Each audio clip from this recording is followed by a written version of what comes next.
guys? Welcome back to the Jenks Island Podcast, the only NFL podcast where you can get your takes from a washed-up Division III cornerback and his friends. I'm your host, Grayson Jenkins, joined again by my great friends and co-hosts, Ty and STERB.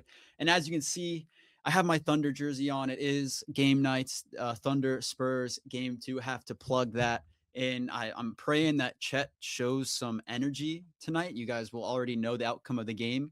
When you tune into this, I could be utterly distraught, comatose in my bed tomorrow morning, or I'm up and at 'em and ready to go. But anyways, in today's episode, we're gonna be breaking down our top 32 to top 34 because there's going to be obviously a few fringe teams that have a couple starters kind of in the mix, but we're going to be ranking all 32 starters for this upcoming 2026 NFL season. It's going to be a lot of fun. We're going to hopefully run through some of these pretty quick, but if we get stuck, this might be a little bit of a longer episode for you guys. So be on the lookout, and I'll try to leave chapters out there so you guys can, auto click to whatever quarterbacks you're a fan of. But let's get right into it. Starting off, we got the Cardinals. Like I said, there's a couple teams that are battling it out for that starting position. We already saw Carson Beck. I saw a clip of him throwing a back shoulder fade in, I think it was OTAs the other day.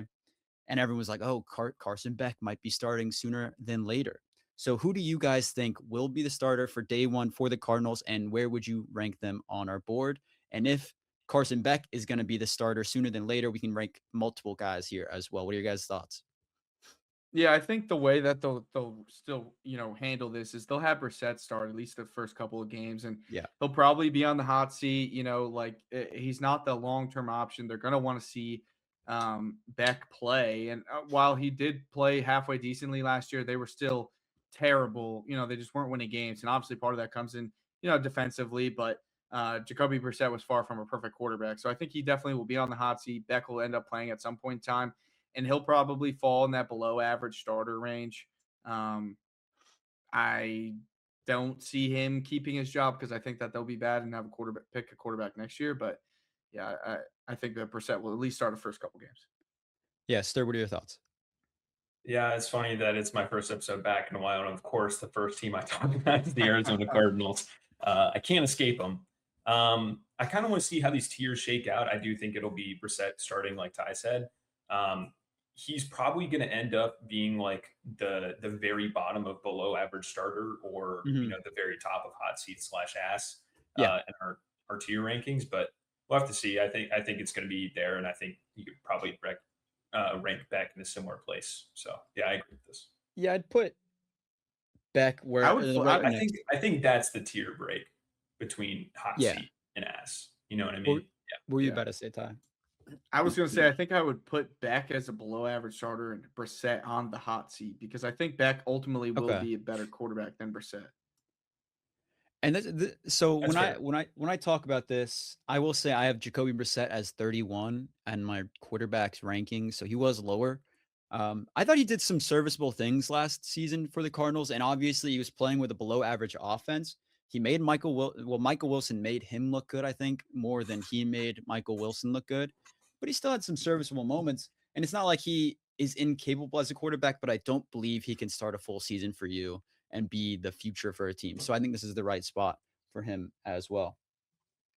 Moving on to the foul clowns here, we got Michael Penix or Tua Tagovailoa coming out on this team. And I think, you go out, if you're the Falcons, you think we need a quarterback going into this offseason because you're unsure of Michael Penix, and you go get Tua. It just seemed like a very parallel move. It didn't feel like it moved them up or down on my board either way for the team. And as far as starters go, I'm going to put both of them in this below average tier above Beck and Brissett, because I think no matter who is starting for you, I don't think you're getting a great starting talent. Maybe Tua comes out and performs as if he's pre-injury Tua, but both of these guys have been underwhelming for both of their teams in the respective past couple seasons. So I'm going to give them the below average starter tier above Beck and Brissett. What are your guys' thoughts on that? Yeah, I think Tua will end up winning this job. I think he is the better quarterback. For me, Penix is probably in the ass range. I mean, even just some of the throws I saw coming out of camp the other day were just horrendous. And I think Tua has a chance to rebound a little bit. I don't think that he will be, what we talked about him as one point in time, like a top 10 quarterback. But I think with new coaching, with new weapons. That Miami team kind of just faltered with Tyreek Hill getting Yeah. older, and they just lacked the weapons in the offensive line around Tua. I think this is a lot better offense that he's stepping into. So I think he takes the job and is a serviceable guy for the whole season. Keeps them afloat, like we've talked about, because that division is just up in arms, and he's got a good team around him. STERB, what are your thoughts? Yeah, I'm a bit lower on Tua than Ty. I do think these guys they ended up like smack dab in the same tier in my rankings. Pretty much just down there with honestly all four of these first guys ended up in like the same tier for me. I think we've seen less of Penix than Tua, so I give him a bit of leeway in terms of like how he shells out in my rankings. But it's very possible that he's just as bad as Tua. Tua, even when he was healthy, he just makes some like absolutely mind-boggling plays, and just is just gonna turn the ball over in a late game situation, and like just gonna give the ball straight over to the other team. It's been a while since he's been statistically productive as well. Like I think everyone knows the Tua case at this point. But I would give this, me personally, I would give the slight lean to Penix just because we've seen less of him. That plays into its own thing with his injury history there. But I just think I'm going to take an unknown below average starter rather than a known below average starter. Yeah, and people who have listened to the podcast and Ty probably knows this very well, that I was a huge Penix supporter when he came out of college. I was very, very high on him in comparison to some other guys. And when he went to the Falcons with the top 10 pick, I was like, oh shit. Now the Falcons have a guy that I really like. I kind of hope that he's shit now. He kind of has been. And then Tua obviously earned the turn the ball over nickname. So you got bad conversations for both of these guys. Moving on to the Ravens, or actually, yeah, to the Ravens, right? Yeah, I this is like a different. Yeah, it's like a I'm different looking at the jersey. Cardinals Falcons jerseys, and it was throwing me off. I was like, are these all the same Yeah. team? What are we? Anyways, moving on to the Ravens here, Ty. Lamar Jackson, where are you going to put him?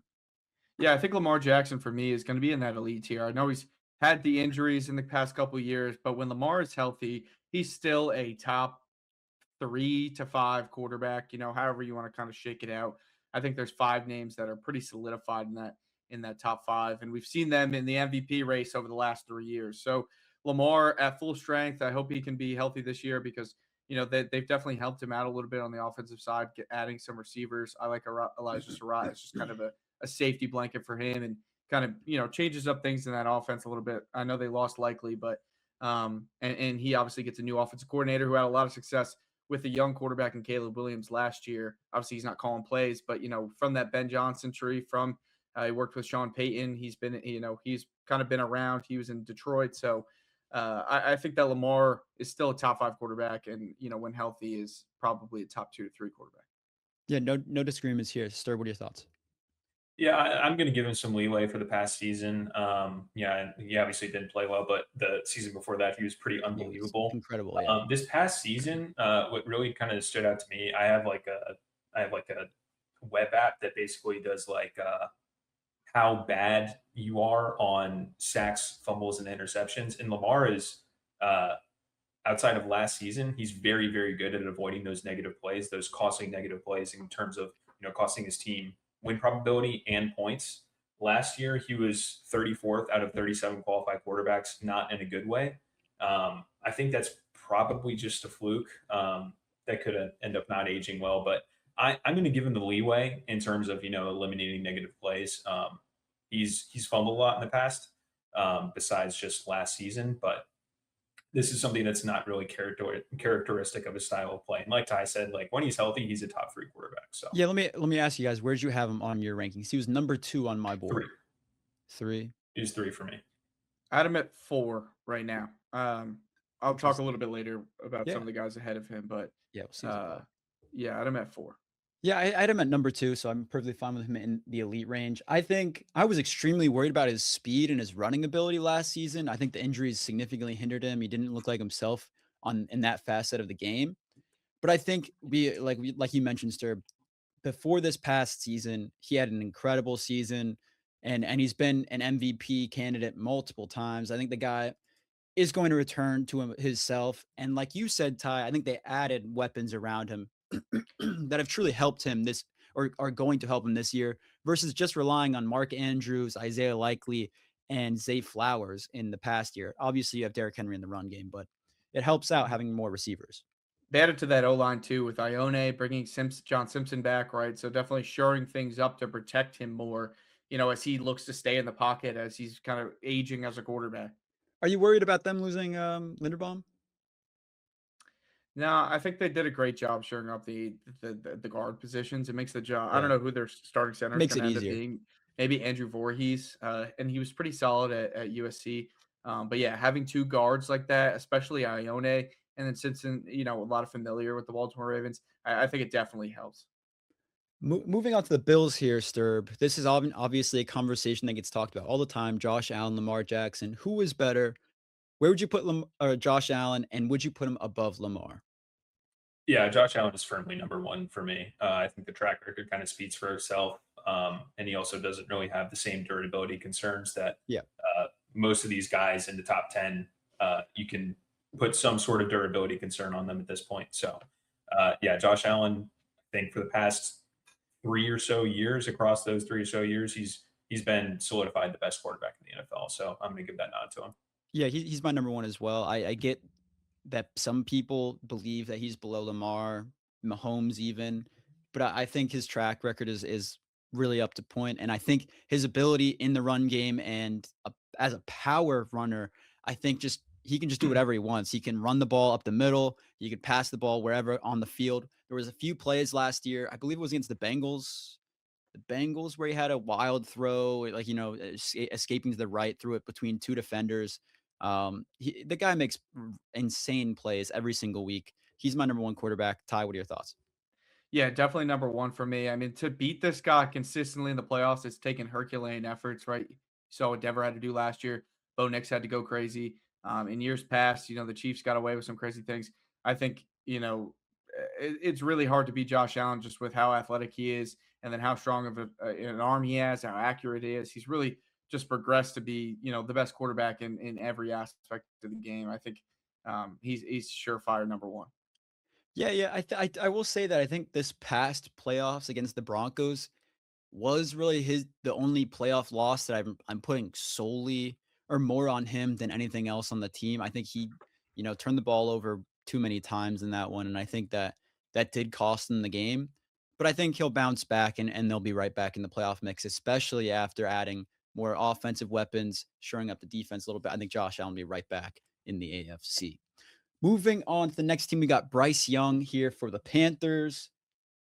The Panthers are an interesting team. Bryce Young is getting all the hype in the world. Charlotte is getting, massively excited about Bryce Young and what he's bringing to the table. They think that they are contenders in the NFC South. And I do think that the Panthers, with their roster as it's currently constructed, is probably the team that I expect the Saints to have to battle with the most to get to the top of the NFC South. That being said, I don't think Bryce Young is the reason behind that. We've seen time and time again, he makes big mistakes. He's too small. And I think pressure gets to him. I think big moments get to him. He's a solid quarterback, but I can't put him anywhere above. Maybe you could put him in the bottom of the average tier, but I'm going to put him at the top, near the probably the middle to top range of below average starter when it all comes settled down. We finish the rest of the guys, but I think that's where I'm going to put him. What are your guys' thoughts on that? Yeah, I mean, Bryce Young has gotten better year over year, but it's just not been enough, right? Not enough to be, the number one pick or even considered a top Yeah. 20 quarterback. It's been incremental, but so small, such small increments. So they got a great defense. They knew how to build this team around him, right? They're going to continue to run the football with Chuba Hubbard, and they got him good weapons on the outside. It's just they will win football games in spite of him. And I mean, sometimes he'll go crazy like he did against the Rams, but it's not going to be consistently enough, right? He's got the talent, but it just can't put that together for 17 games in the season. Stir, what are your thoughts?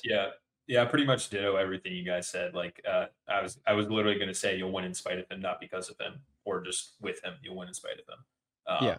Yeah, I do think.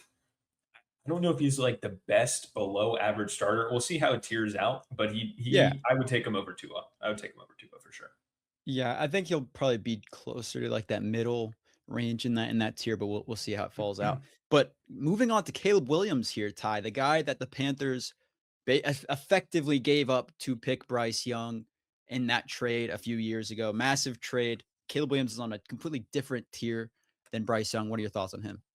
Yeah, I think right now where Caleb Williams would fall is probably in that star range, but he's definitely ascending, especially under Ben Johnson. I think he has the ability, if he has a strong season this coming year, to ascend into that superstar range. I mean, he obviously has the talent, right? It's one of the best, most talented quarterbacks we've seen in any draft class in recent memory. Just with the way that he can make special plays, the strong arm, the athleticism. I think, as Ben Johnson continues to put a good offense around him, he will continue to grow. But I think right now he's probably in that, 10 to 15 range of quarterbacks in the NFL. Sturb, where do you have him? Yeah, I have him pretty high. He ended up at like kind of like that 8-9 slot on my list. So I would put him at superstar, probably like middle to the back of superstar. I think a lot of the criticism of Caleb this past season, it's an accuracy issue, and I'm not going to act like it's not a problem. But when you factor in that he's probably the most, or at least last season, he was probably the most unsackable quarterback in the NFL. Yeah. And a lot of those incompletions come off of broken sacks or double broken sacks, and then just the plays he's able to create, the areas of the field and the routes that he's able to access that other quarterbacks, aside from maybe like a Matt Stafford or like a Dak Prescott, they just can't put that ball into that tight window the same way that Caleb Williams can, and those two guys can't do it on the run either. So like I might be projecting a little bit, but honestly, like I see myself like going back to this year after, or going back to this video after last year, and I'm like, damn, I would have been really upset if I was too low on Caleb Williams. So like he did end up like I said, like 8-9, pretty much tied for me with another guy. But I would have him in superstar. Yeah, I would have him either at the bottom of superstar or at the top of the star range. He was my number 9 quarterback on my top 32. I think that he's a guy that can make a whole lot of plays, win you games, have, numerous historic, extremely chaotic plays like we saw this past season that saved the Bears season and was ultimately the reason why they were as high of a seed as they were. It came down to him making plays with his legs, making guys miss, chucking up the ball to players. We saw it time and time again. And I think that's what makes Caleb Williams so exciting. We saw it in college. He did that multiple times there as well. Then in his first year, you kind of saw him came in and almost looked like he was trying to do too much of that. But I think Ben Johnson coming over, able to get it into his head, start coaching him up a little bit, helped him just enough to develop him. And I think he's going to continue to develop and get better even more under Johnson. So I think that bottom of the superstar, top of star range is right for him. So I'm fine with either at the bottom of star or the top of star, bottom of the superstar. We'll see how the rest of the guys pan out, and then we'll tidy up the list a little bit. Yeah. I got two other things that I missed on Caleb as well. Like coming in from his rookie, or after his rookie year, Bears fans pointed at the fact that he didn't throw a lot of interceptions, and they were like, "Oh yeah, he just doesn't make negative plays," which wasn't really true when you look at, like I talked about that web app that I have, EPA and win probability lost on interceptions, sacks, and fumbles, and then you count for how many dropbacks that they had. Caleb Williams was pretty down there in terms of that metric. This year, he was number 1 in both eliminating those plays, the effectiveness of those plays, and the rate of those plays. If you take sack rate, interception rate, and fumble rate, Caleb Williams is at 4.77%, which was pretty significantly the best in the NFL this past season. And on those, he allowed the least amount of EPA on a per drop basis. So the ability to eliminate those negative plays, like I talked about, it comes from sack evasion, but also just not turning the ball over. It kind of just goes understated, I think. I think so much of that too is schematics, right? I mean, I watch him a ton in college at USC. Like, if you get him into, kind of in the heavy run and the play action, it makes the game a lot simpler. And that's what Ben Johnson did a lot of, right? They used Monungai and Swift a ton to, bring in, guys into the box and really confuse guys. And he's just such a great athlete that on the play action game, he can just get out there, and the guys are not out there to sack him, right? He's not having to evade a ton because they're biting on the run. So, I think maybe that's part of it for me, why I didn't have him as high, is because I know Caleb is an awesome player, and his, ceiling as a quarterback is super high. I just want to see a little bit more of it, right? Because I know a ton of it was schematics this year, and Ben Johnson making the offense so much simpler for him, and, helping him just, okay, listen, this is just do these simple things right, and your awesome athleticism, your awesome arm will take over at times. But he didn't have to take over a ton because they put themselves in situations to win football games by just running the football. And I do think that there were some, those wow moments that I talked about that bumps him up the board a little bit in my eyes, and that is completely also possibly a recency bias, coming into players. Like, he just had all these crazy plays that bumps him up my board a little bit, and maybe that causes me to be, a little bit too high on him, something like that. So this year, I think, is really, really big on where he ends up falling. If he has another great season, like you said, Ty, you kind of see him as an ascending player, still not there yet. If he does it again this year, I think he's definitely there. And then if he steps back a little bit, you kind of see like, okay, he's above average, but he's not a great quarterback. So it's this is a big season for him, and it will help definitively solidify him in the tiers as people view him. So we'll see how it plays out. Moving on to the next quarterback, another star here, STERB. What are your thoughts on Joe Burrow? It's ironic that he came to me. Joe Burrow, I think I'm lower on consensus than pretty much any other quarterback. Ooh, yeah, he ended up at number 10 on my list. What? Holy shit, dude. Yeah. That is number 10. Someone else can bat lead off on Joe Burrow. No. I got to hear the reasoning now. I got to hear this. This is insane. So, okay. I didn't think today was going to be my Joe Burrow rant day. Maybe it's my Joe Burrow rant day. It's got to be. A lot of the rankings that I see Joe Burrow in, he's in that 3 to 5 tier pretty consistently, regardless of whether he plays half the season or not, and regardless of whether he's doing actions that if other quarterbacks are doing them, they would be classified as stat patters. I do think Joe Burrow is a good quarterback, but I do think the construct that he is, top 3 to top 5 is just that. I think it's kind of a construct. He gets away with a lot. He's missed more games due to injury than Tua since they both came into the NFL. In the year 2024, which is, some people clamored for him to win MVP that year. He had 4,900 passing yards. The counting stats look really good. But in terms of EPA per dropback, I think he was 8th. And then in yards per attempt, he was 10th. And when you account for the fact that I believe he had 7 or 8 more dropbacks per game than the average quarterback in that season, that's pretty insane. And when you consider his supporting cast, a lot of guys, when they have a similar supporting cast, like we saw Dak this last season, just as productive, if not more productive than Joe Burrow. And then you got incumbents coming in all the time. I know Jake Browning looked really bad this year. 2 years ago, if you sat it out for the whole season, Jake Browning, when he comes in and Zach Taylor is allowed to run the offense that he wants to run, Jake Browning had a higher EPA per dropback than Joe Burrow. Last year, Joe Flacco wasn't good, but he came in and he had a lower pressure percentage than Joe Burrow.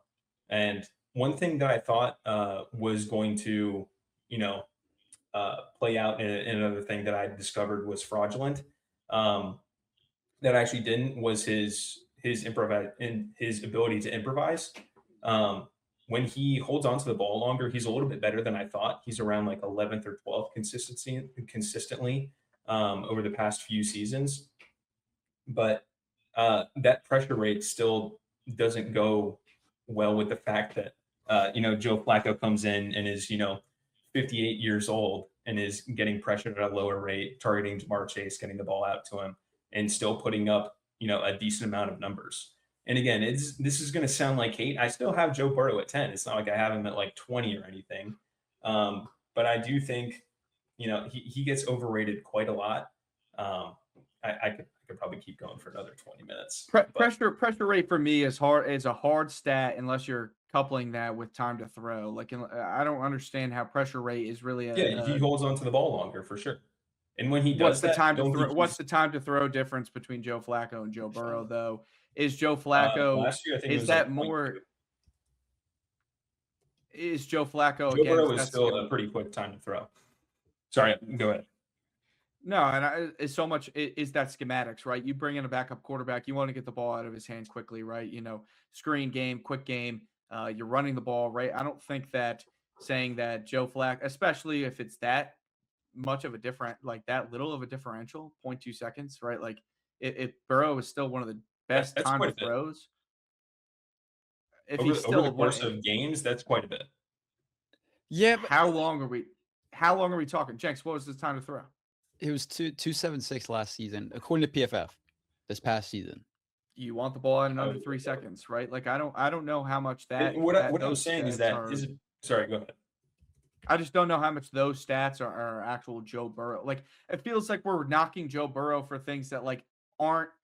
Can you throw the football well and can you make plays? Right? It's like, oh, his weapons are really good. Oh, his O-line's bad, so the pressure rate is like kind of high. Like I don't know. And we're comparing against backup quarterbacks that play like a very small sample size in a scheme that like anytime you bring in a backup quarterback, you need to get rid of the ball quick. You're going to run the football. You're not playing the same way that, Joe Flacco at 40 years old, we're not playing the game the same way that we would with Joe Burrow. So I think it's a lot. I understand the points. I just think we're knocking Burrow for things that are kind of not they're out of his control, right? The roster is the roster around him. He plays outstanding when he went on a media tour on podcast 2 years ago, advocating for which players to pay. He said that he needed to pay T. Higgins and Mike Gesicki, and he knows that his team is bad at drafting. You don't need a second wide receiver, and you don't need Mike Gesicki to be the fifth highest paid player on your team. You don't need that. I think Mike Gesicki was a little bit crazy, but I had no problems with the T. Higgins, him trying to bring him back. Well, and Cincinnati. That's what's going to happen when you're a bad drafting defense. How is that Joe Burrow's fault that they can't draft, right? Of course he wants his number 2 receiver. I didn't say that. A top, but again, we're knocking him for things like you're like, oh, he went on this media tour to ask. I didn't say you drafted the players. So what's the point of bringing up the media tour and him asking for T. Higgins to come back and Gesicki? Anyone wants their number 2 receiver.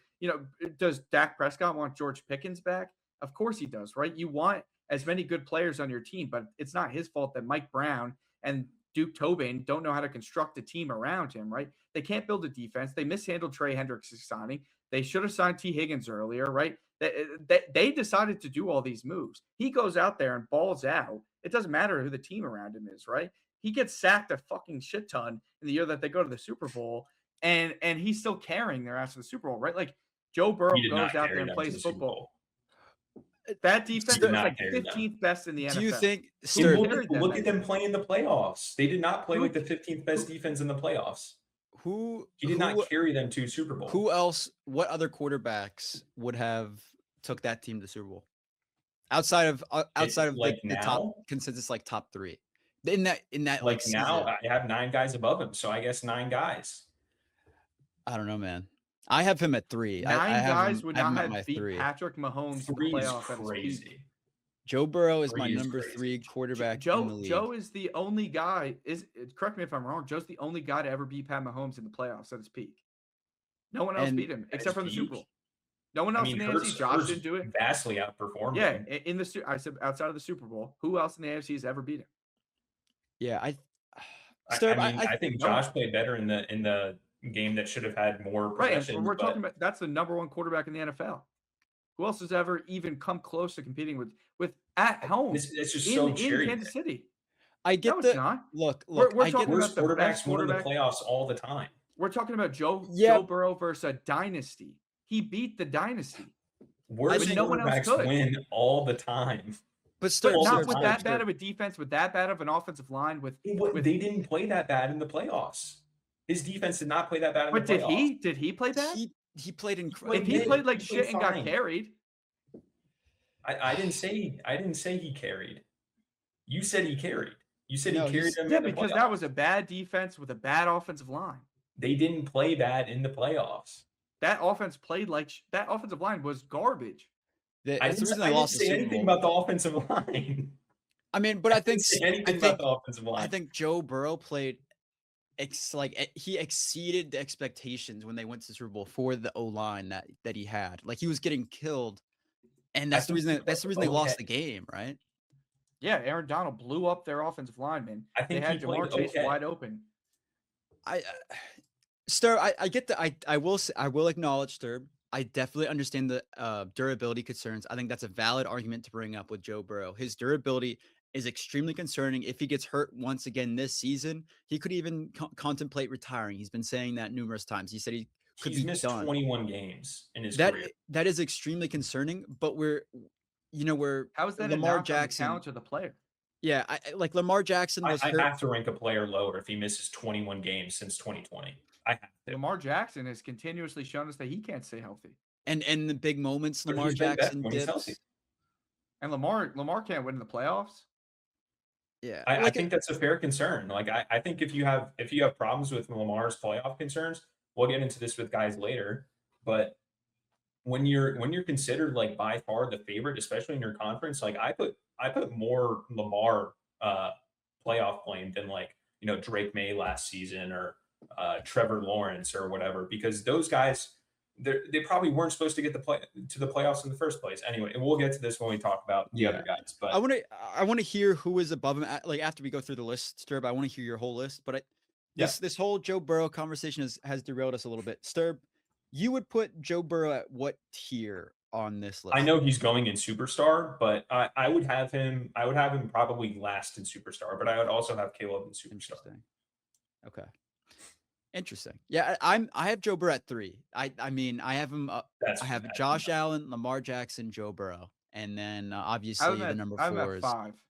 The number 4 is someone else. But I completely believe in Joe Burrow. I think the durability is 100% a valid concern, and I will say the same. Lamar Jackson, if he gets injured again, especially towards the end of the season, like we talked about that it was Joe Burrow, Lamar Jackson end of the season this year. I think are they the last game of the year, or it's one of the last 3 games of the year or whatever for those teams. People are tweeting out, I'm betting my life savings on one of these quarterbacks being out. It's completely valid to say, but I don't think I can't knock either of these guys out of the superstar elite range in my eyes, because I think that they are those guys. But let's move on from him. We're up to the 32-minute mark. What a change. I will say Watson here. I will say last time the Bengals and the Ravens plays, I think the Bengals scored 0 points when Joe Burrow was playing. That did happen.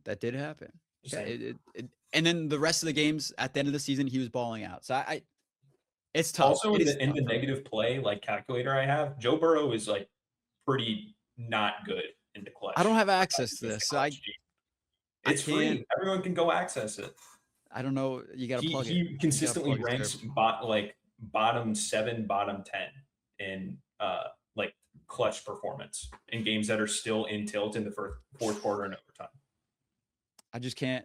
I don't know, man. I think Joe Burrow has the talent. And yes, you could say that the talent around him does bump him up like the boards, right? Like, he obviously is gifted some of the best players in the league, but we don't discount Dak Prescott for that. So I'm not going to people discount Dak Prescott all the time. I have him. He's top 10. I'm high on Dak. I discounted him way too much last season. I had him at 11 or 12. And I have other guy much higher this season. Every other guy that we consider a top 10 to 15 quarterback probably has a more complete roster than Joe Burrow. Just because he has Jamar Chase and T. Higgins, we just look past that and say, he's got a loaded roster. Chase Brown. That's never the argument for Joe Burrow, though. No one ever goes like, oh my God, Joe Burrow missed the playoffs again. How can Joe Burrow miss the playoffs? It's always, if they just get a defense for him, like, he threw for 4,900 yards. He should be the MVP if they just had a defense for him. And I think that's the Bengals team. I think that's the Bengals front office that I look at more than Joe Burrow. That's tough for me. Yeah, I have him at 10. You can win a Super Bowl with this guy. I don't think that's crazy. I don't know. Let's move on. Let's move on to the next guy. I'm taking this one on the chin. I'm bringing myself. I'm covering the Browns here. Deshaun Watson, and Shedeur Sanders. Above Joe Burrow. No, I'm kidding. For the listeners out there, I put him in the ass. I'm not breaking this down. You got to put Brissett above them. Yeah, Brissett. Yeah, Brissett I players. didn't even pay attention. Deshaun Brissett has is the above them. ability to be better, maybe. Yeah, if Deshaun comes out and is like, old Deshaun all of a sudden, maybe he rises up. But we haven't seen that in 3 years now, so I'm not doing that. And the last I'd time be we saw concerned him, about his off the field habits if he was old Deshaun Watson. maybe he's hitting the massage parlors again, and they're just not. He's paying them off well enough this time to not bring it back up. That could be the situation there. But moving on to Dak Prescott, we just mentioned him a second ago. Ty, what are your thoughts on him, and where is he on your list? I got to hear where he's at on both of your lists now. Yeah, I had to close my list because it kept making my screen refresh, and I was losing you guys. But I had him in. I think I had him at 9. He was in my top 10, I think, or maybe he was at 11.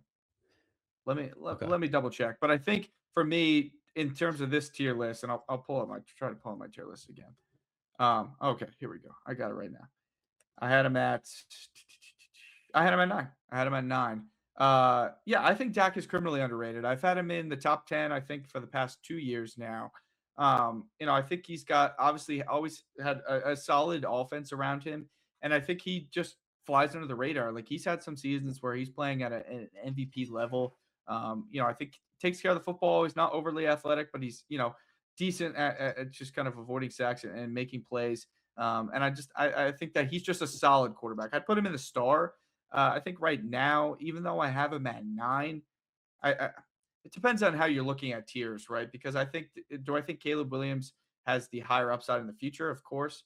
Right now, I think that Dak Prescott's a little bit better of a quarterback. I think I had Caleb at 11. So I would put him in the star. STERB, what are your thoughts? Yeah, I had Dak at 7. Kind of ditto everything that Ty said. I used to hate Dak just because probably he was on the Cowboys, and I hate the Cowboys historically. But Dak, like, watching him play quarterback is just like an absolute joy to watch. Like, I could grab a bowl of cereal on like a Tuesday morning and watch Dak Prescott play quarterback. His like elite trait is kind of those tight window throws. You look on Next Gen Stats over like the past 5 seasons. I think the lowest he's been on tight window throw percentage is like 4th or 5th, and then like 5 out of 6 seasons he's number 1, like by quite a lot. So like I talked about with Caleb, and I do have Dak above Caleb. His superpower in terms of like, Lamar can, scramble around, create plays there. Dak will test windows and actually complete passes in windows that quarterbacks don't even think to test. And if they do try and test it, most quarterbacks are not able to throw into those tight windows. So I think we kind of saw it come to fruition this last year, but like after this last year, I went back and watched some old Dak Prescott as well. He's kind of like the same guy, and I think he gets a lot of hate just because he is on the Cowboys, which I think is reasonable. But the playoff success, not really quite there. But playoff success is not really something that I weight super heavily unless you have like 10 playoff games at least. That's why I put Josh Allen so high, because he's proven that at this point.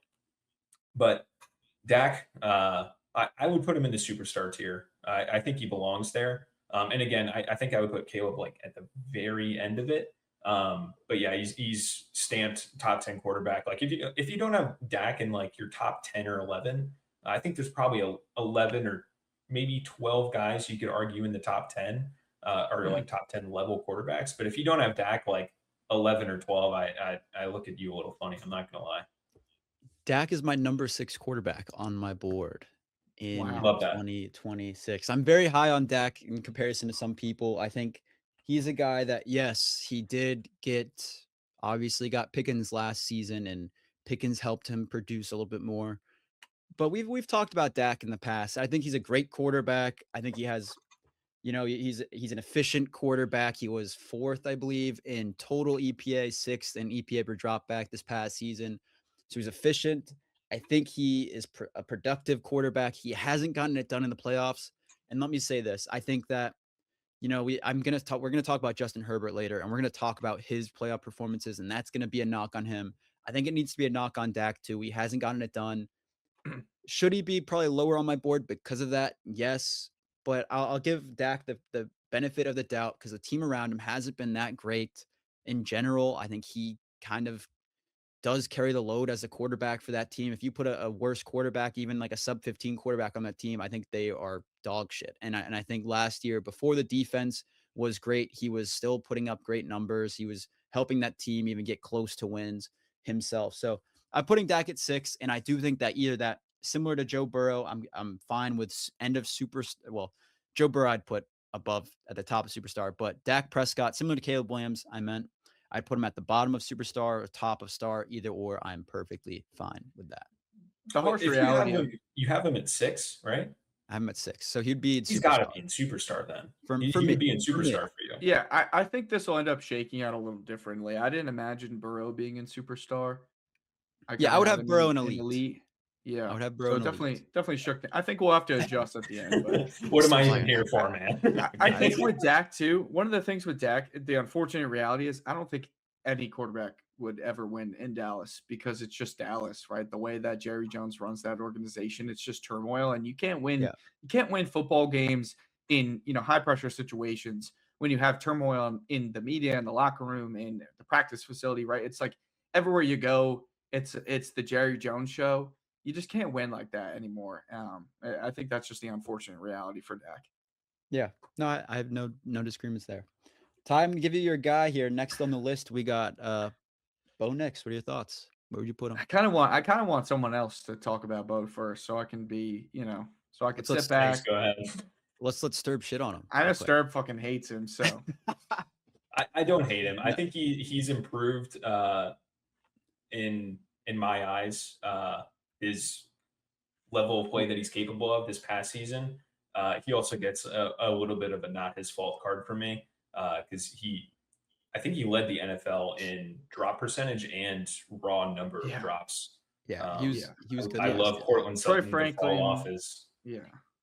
Cortland Sutton too. Like it sucks because he really used to be one of my favorite wide receivers to watch in the NFL. He's not good. He's not good anymore.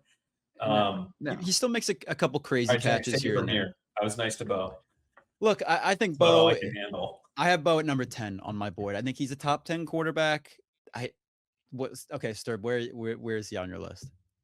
I think you could 25. rank him anywhere between no, he's not 25. I think you can argue him 16 to 20. Holy shit, no. Okay, yeah. No. I also had Bo Nix at 10. I had 10. him smack between Dak and Caleb. I think, the drops are insane. Top 10 statistically in pretty much in everything last year, with the amount of drops that he had. Troy Franklin, Evan Ingram, Cortland Sutton, didn't matter, right? All these guys, there's quality weapons in the room, but it's never been anything that's fantastic.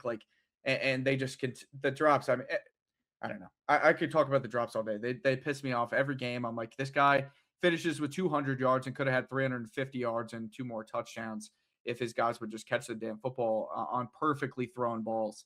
What he was able to do in the postseason, especially against Buffalo, absolutely took over in that game. I think for me, and I think for a lot of fans, that was kind of a big head turn, right, in terms of what the Denver Broncos can be and what Bo Nix can be, going forward. I think before that, a lot of people were still lower on Bo, but outdueling Josh Allen in the way that he did, kind of with the weapons that he was dealing with, it was phenomenal.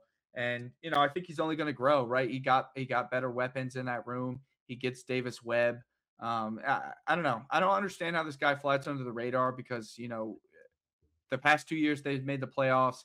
He has the most third most touchdowns all time for guys under in their first 3 years, or under 25, whatever it is. And, the most wins in your first 2 seasons. The guy's just a winner, right? He goes out there and balls. I know the one thing, a little bit of an uptick in the interceptions this year, but again, some of those were on drop passes or just bad plays by the receivers in the receiver room, not coming back to the football, things like that. So I think for me, he's right above Caleb, because I think Caleb wasn't actually asked to do as much as Bo. A lot of people actually knock Bo for, he's got Sean Payton's offense, the screen game and the run game. The run game is horrific. You can't tell me anything about the run game. Screen game was also horrific. Our guys could not block on the exterior. Adam Troutman, Troy Franklin, right?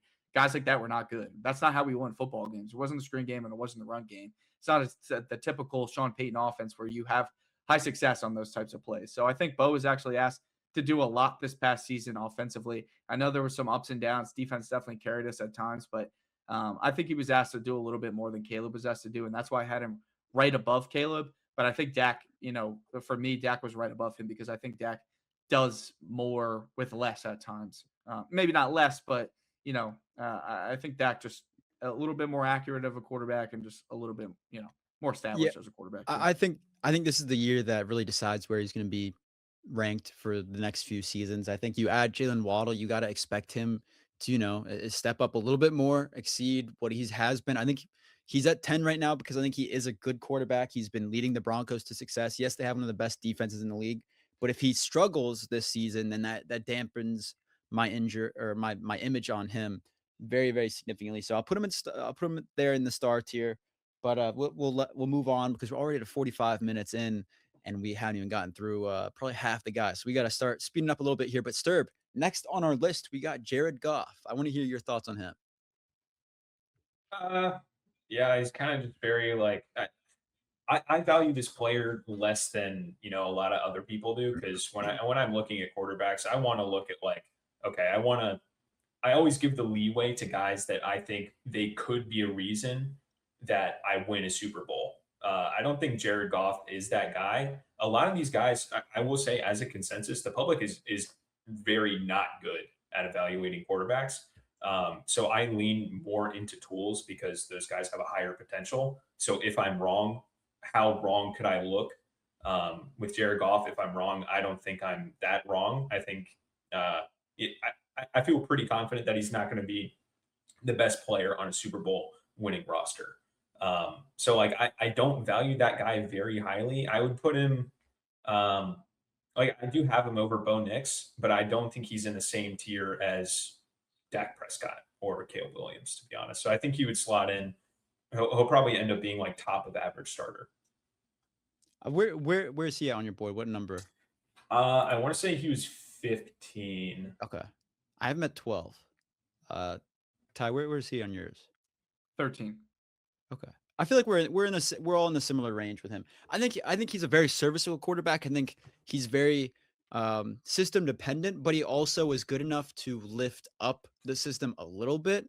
But I don't mind your take, Sturb, of he's not the reason you win the Super Bowl. I think if you give him a bad team, I don't definitely see him lifting up the team, if that makes sense. I think, him having Amon-Ra St. Brown, Sam Laporta, Javonte Williams, He's not a creator. Jameson Williams. Yeah. And I think that does hurt him, especially in the modern day NFL. You're not expecting him to move around in the pocket, escape from guys, then make a play. That does hurt him, but he's still productive. He makes the smart play most of the time, and that's why he's as productive as he is, and that's why his numbers are the way they are. So he's definitely an average to above average quarterback. I think I would put him at the bottom or at the top of average. Maybe if you view, I think top 10 are the stars, so I would probably limit it there, and then average, I would put Jared Goff towards the top of it. Ty, do you have any different disagreements there? Yeah, the only thing I don't think he's the reason you would lose the Super Bowl, right? I think if anything, it would be Dan Campbell is the reason that they would lose the Super Bowl if they go were in for the it situation. On 4th and 2. Yeah, I think he's a solid starter. Like Sturp said, he's not going to be a reason you win a Super Bowl, but I also don't think he's the reason you lose the Super Bowl. Next up on our list, we have Jordan Love. Hammer, if you're listening, cover your ears. I will say this. I have him right above Jared Goff. He's number 11 on my board. I have him below all the guys that are above him at this point in time. But if you want to put him, like I said, maybe that 10, 11 range is still in the star here. He could maybe be the bottom of the star tier. I like Jordan Love, but he hasn't gotten it done. He choked in the playoffs once more this year. And let me say this. Jordan Love, I've said it time and time again, is Jekyll and Hyde. There are games where he is incredible. He has efficient games. And there's other games where he will make just horrific decisions, horrific throws. The Packers lost this season to the Browns and the Panthers. Were either of those games directly his fault? No. But against the Browns, he didn't make bad throw when they lost that game. And I think that he wasn't productive enough in the Panthers game, so they lost that game. Yes, he was dealing with limited offense this year. He had some injuries. They lost Micah Parsons. Does that mean that you go into the playoffs and you choke that badly to the Bears with what, like a 21-3 lead at halftime, whatever it was? No, that shouldn't happen if you are a star level quarterback. So I put him at number 11. Can he move up with this season? Yes. Can he move down with the season? Yes. So I put him at 11. What are your guys' thoughts on that? Yeah, Jordan Love at Yeah, 12. Right. Oh, go ahead, sir. Yeah, I had him at 7. I originally had him above Dak, but when we talked about Dak, it's like, it doesn't feel right. So I do have him at 7. I saw the face that he just made. He's in disbelief. Um, but with the like playoff choking things, like we talk about this, like last year, I don't even think they were favorites against the Bears. Like I think they lost like 5 or 6 straight heading into the postseason. They weren't good Again, going into it. No. I don't think that excuses, the comeback that the Bears made. Yeah. But when we talk about like playoff success, it matters a lot more if like to me, like I said about with the Lamar example, like Lamar in what 2023, I believe it was, like they were the best defense in the NFL. You're an MVP level quarterback. Like there's no excuse for you to lose any game besides the Super Bowl. Like that playoff shortcoming is what matters a lot more to me than uh, Dak or T Law or um, you know Bo not dragging his team, but like Bo showing up in his rookie year to the playoffs and playing a much better Bills team. That doesn't really hold any weight to me because those guys to some certain degree they weren't supposed to be in the playoffs in the first place. So like, why am I knocking you for your own success of getting there? Um, but like Jordan Love, I do think he lost probably his best and definitely his most efficient weapon. Was it halfway through the season, more than halfway through the season in Tucker Craft? Yeah. Jordan Love, I think he gets a lot of hate because we tend to pick and choose when stats matter and then how the plays look that result in those stats. If you look at, statistics and how many points Jordan Love loses on those negative plays in, clutch time, like fourth quarter when the game is still in the balance, he's really not that bad. Like, it's just like a couple plays that look pretty bad that, you can post on Twitter and then it becomes like an echo chamber, like, oh my God, this guy is terrible or whatever. But third down, he's absolutely money. He really doesn't take sacks that often. And last year, I think LaFleur was up and down. Uh, all in all, I think he's a very good offensive mind. I don't think he's the problem. I kind of just think it was a mix of a lot of things for the Packers this year. So I'm curious to see how it looks. I'm a little cooled off on the Packers hype compared to last season. I had them in the Super Bowl last season, so high bar. But ultimately, I think like Jordan Love, he's just like super, super efficient. He hunts big plays without taking negative ones, and then he always keeps you ahead of the sticks. Like he's pretty much all you can ask for in a quarterback. Besides, like if you're a Packers fan, then you got to deal with the Panthers plays and the Browns plays showing up on Twitter. Yeah. 3 times a year. But like I'll take that over well, I guess anyone other than 6 other quarterbacks every day of the week. Ty, what are your thoughts on him? Yeah, I had him at 12. I mean, listen, my issue is he's always had a really talented team and just hasn't got it done when it matters the most in the playoffs. I have him right behind Caleb and Bo, 2 guys that I think, have gotten it done. They've won playoff games with inferior teams and they beat Jordan Love with inferior teams. And I know it's more about, that The just Bears were quarterback not versus worse than quarterback. the Bears were better than the Packers last year when they played in the playoffs for sure. In the playoffs, maybe. Yeah. Yeah. Yeah. But even then, do I really believe that just because they didn't have Micah? they were up And Kraft? 21 to They still- 3. I they still had a absolutely really good. do. I think I picked the Bears by like 10 points in that game. Let's see. I don't remember. Ty, The Bears got Jalen Johnson back like halfway through the season. Their defense was actually playing pretty well. Like their turnovers were kind of like the backbone of that defense. And, if you're playing an apparent turnover prone quarterback like Jordan Love without his most efficient weapon and without, a top 3 defensive player, I'm fairly confident the Bears were favorites, and most people picked the Bears going into that. And not to mention, like I said, like the Packers lost like 5 or 6 straight going into the playoffs. Like they ended up as 9-8 or 9-7-1, I think. They weren't great to end the year, yeah. No, they were bad. Yeah, they were straight up terrible.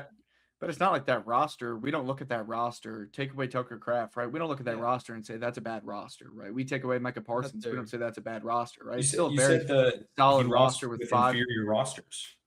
He lost to inferior rosters. No, the Bears roster was way better than the Packers at that point in the season. I just don't believe that. I don't think the Bears have a good enough. I don't really think that the Bears defense is all that good. I think they were really reliant on a stat that's can't consistently be relied on. That's getting interceptions on defense. That's not a stat that transitions well. And that's a year to year. Yeah, and that's a Dennis Allen thing too. He'll force turnovers and cause some havoc on defense, but he's not. Yeah, they said numerous times throughout the season that his defense was allowing yardage, like his defense was allowing productivity to offenses. Ty's glitching out again. I think he's trying to pull up his board, but yeah, I think I don't know. I'm not sold on Jordan Love. Maybe he comes out this year. Micah Parsons stays healthy, and maybe that's what they need. But he hasn't taken the jump himself to be the guy that I'm going to put him above anyone else on this list so far. So we'll keep him there. Moving on to our next guy on the list. We got, who is next? This missing. Oh, no, there it is. It's CJ Stroud. CJ Stroud is next. STERB, what are your thoughts on CJ Stroud? To be honest, I don't know, man. Like you can kind of put this guy anywhere. I think he ended up at like 14, 15 for me. Holy shit. So like, is it interesting, high? STERB. Very interesting. I mean, yeah. You think last year hang on. You think he's a better quarterback than Bo Nix? Yeah. Wow. That is insane. I think his rookie year is better than both or either of those. But that was what like that's 3 years 2 ago. 2 years ago. Yeah, I understand. He was fine the year before. He's 5 turnovers in a playoff game. Listen, you talk about the run game. The run game for the Texans across Stroud's career has been consistently worse. And the O-line, it's not even a comparison. The O-lines, it's like bottom 3 versus top 3. Yeah, and he's not even still he's leading them to team success. I listen. I understand that how he ended last year was not good. It's just we've seen a relatively larger sample, like 8 times the sample size of him being like a pretty solid quarterback compared to a few games to end last year where he was really, really bad. We saw one good year. 2 year sophomore year. I don't think he's terrible. One year he was really good. His sophomore year was not that bad. He was fine. He had what 9? Let me find his stats. He had no help. Hold on. He had help. Wait. Nico Collins is no help. Come on, Sturb. He played like half that year, I believe. Sturb is a very big Nico believer. So he has an insane defense and good receivers, tight ends. I'm talking about offensive help. I'm not talking about because if we're talking about weapons in that whole roster, weapons are phenomenal. They made playoffs both seasons. The weapons are phenomenal. I thought they didn't have an O-line. I don't think he had an O-line. Nico, and Nico is, as much as I love him, he does get a bit of that injury prone tag. And again, that run game, even with Joe, I know everyone thought that Joe Mixon was good that year because he was producing for fantasy to start out before he blew up and died. But their run game has been consistently like bottom 3 since Stroud has entered the league. Like he gets put in 3rd and 7s, 3rd and 8s more than pretty much any other quarterback. Was RJ Harvey better than the Texans run game? Like I said, the O-line. Like the O-line is not comparable. The O-line Denver's O-line was 10 times better and they couldn't run the fucking football. Yeah. Okay. It's the run game as a whole. It's not just the run game. If the run game doesn't work, right? If the run game doesn't work at all, I don't know. I'm evaluating the quarterback. Like Yeah, but what the makes offensive line doesn't just affect the run game. The offensive line affects the quarterback's ability to get the ball out. Bo Nix is So what about Joe Burrow? What do you mean? Joe Burrow has a bad offensive line, and you have him at 10. And he's way better than CJ Stroud. I Yeah, agree. okay. So Wait, he's wait, like- stir. There is a massive fall off between like 11, 12, and then the rest. But CJ Stroud has done nothing over the past 2 seasons to be even better than Bo Nix. The past I 2 don't seasons. think that's true. I don't think that's true. In the playoffs, he completely shits the bed. I mean, he looks terrible. In the playoffs, year after like year. the first game last season, I don't think was that bad. He played fine. It was the Chargers, right? 2 seasons ago in the first game. Yes, and then he fine. went to the Chiefs, and he looked like shit. I mean, he looked like he didn't know how to play quarterback. Okay, what happened when Bo Nix put up 7 points against the Broncos? Like, this is Against the what we're Bills, I talking mean- about. We're like, what's that? Against the Bills. I mean, that was his rookie year. I think they went in against the Oh, Bills did I say the heavy on. Broncos? Yeah, against the Yeah, Bills. but I mean, they were heavy underdogs going into that game. I don't think Bro, anyone expected. Ty picked them on the podcast. He's to backing his beat the team. Bills. I pick the Saints in no matter what every week. I Right. mean, What are we but doing? Sturb. I mean, I don't know. I had CJ Stroud at 21. He was 21 on my I board. had him at 21 as well. Listen, I think I genuinely don't know the consensus on Stroud at all, because I see him ranked like 13, 14 on some lists, and then some lists he's like 28 or 29. I'm like, okay, that's we're fair. going too far. The past 2 seasons, I think, have significantly depleted his image, and I think that's fair. But I don't know. I could not, in good conscience, put him above any of the guys on the tiers that I have him below. He's been put in more difficult situations than pretty much almost all of the guys. He has the best that you're gonna defense in the rank league. I 1 mean, to 20. Yeah. I'm doesn't talking have to do about much. offensive.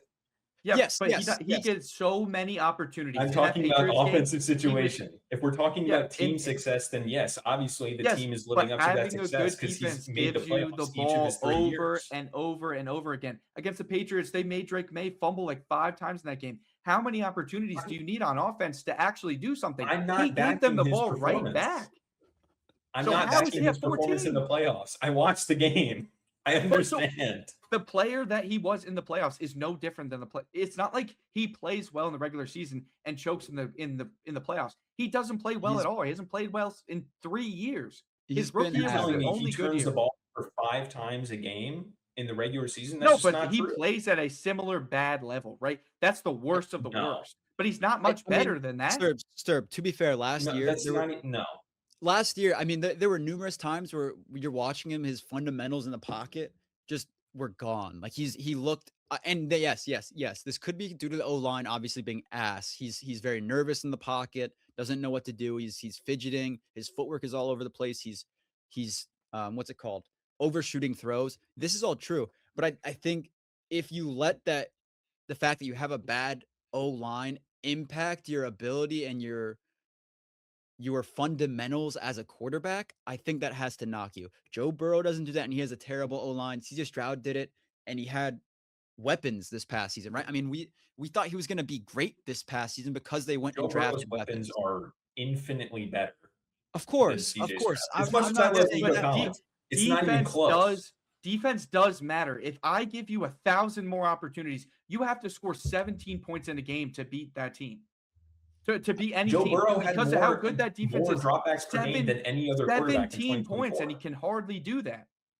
You don't have to. You Listen. can throw 20 other quarterbacks on a team, and they at least go to the divisional round of the playoffs.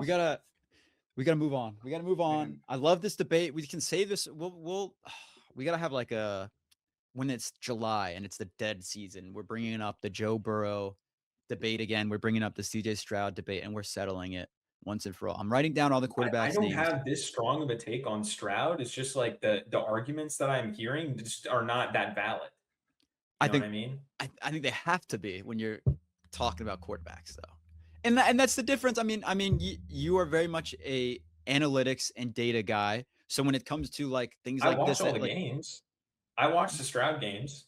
But his fundamentals were terrible last year. I understand, but when you put him in a much worse offensive situation, I get what It's Ty's just saying. O-line, You don't though. have to put up as How many many points as the guys- rest of the league. How many guys outperform? You have to outperform where you're at to be a top 15 quarterback. You can't be trash. You can't just be like, oh, well, his team's trash, so he's trash. So he, I didn't say his team. I said his offensive infrastructure consistently puts him in bad situations. He is in third and long more than any other quarterback. I mean, that could be true, He's the but he doesn't get quarterback. out of it. True. But then he doesn't get out of it, though. Like, I mean, there are quarterbacks. Tyler Shough this past season was one of the best quarterbacks in the league from third down. Runs 2 run plays for 1 and 2 yards. You're not just going to be like, oh, yeah, well, I guess I should have gotten us out of 3rd and 7. Sure, Meanwhile, but yeah, Pat Mahomes does it.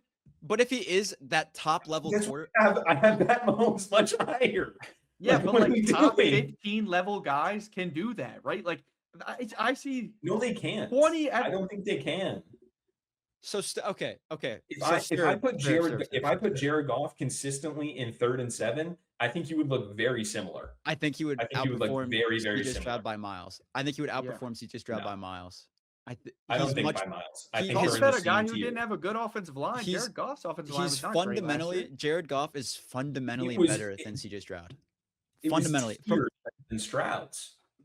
Not to mention he has literally a top 2 running back in the game. Yeah, but I'm talking about purely as quarterback fundamentals. CJ Stroud has been trashed because he lost his fundamentals this past year. He didn't look like an NFL quarterback in terms of just in the pocket, his presence, his footwork. I don't know. This could be recency bias from what I've seen from CJ Stroud the past couple seasons. Maybe he's a better quarterback, but his O-line is limiting him. We have to move on. As a host, I'm moving us on past the CJ Stroud conversation. We're moving on to Daniel Jones. Ty, what are your thoughts on Daniel Jones here? Yeah, I had him at 18. Daniel Jones, I think right now would be at 18. I think, what we saw from him last year at points in time was definitely top 10 level quarterback play. But do I think consistent, and towards the end of the season, marred by injuries, right? Playing with a broken leg, really hard to evaluate a quarterback playing with one leg. But I think that coming into this next season, he's probably at 18. I'd probably put him as like an average starter. Yeah. I would put him, below Goff and ahead of Stroud. I have him pretty below Goff. I think Daniel Jones went into a better situation. He and performed well, but I don't know that we'll, we saw for 1 year. Can we see it for 2 years? It's kind of a very similar situation to Sam Darnold, right? Where in Minnesota, he had that great year, and everyone kind of came into that next season saying, okay, he's probably maybe a top 15 to 20 quarterback, but like, will he do it again? And then he did do it again in Seattle. So, if Daniel Jones can go out and prove again that he can, play spurts at a top 10 to 15 level, I think then he starts to really rise up the board against some of these other guys. But hard for me to look at, at least the top 15 guys that I have and say that he's better than any of them. Yeah, I'm fine with this take. I have him as my number 26 quarterback, and that is purely because it's 1 year. I want to see him do it again. I did the same thing with Darnold. I had him low on my board until he did it again, and that's fine. He could prove me wrong. I had him lower, but I like you said, Ty, in this offense, I think he's an average starter, and I think that's a perfectly fine spot for him. STERB, any disagreements there? No, I kind of had him right in between you guys. I had him at 21. It's just a matter of, small sample size last year. Yeah, 1 year. The injury. So you can do whatever you want with this one. I think he can play himself. I don't know if he can play up into that, star tier, but he can definitely play himself to very top of average starter. So he's not going to get this year will be but yeah. This year will be a true test with losing Michael Pittman, right? He has less options now in that offense. Yeah, no, I 100% agree. It's going to be a test for him. Jonathan Taylor maybe carries the load a little bit, but moving on to the Jaguars here, Trevor Lawrence, STERB, what are your thoughts on him? Yeah, Trevor is he's one of those guys that I think is a bottom of the top 10 guy, but there's just too many guys in that tier. So he ended up at number 11 for me.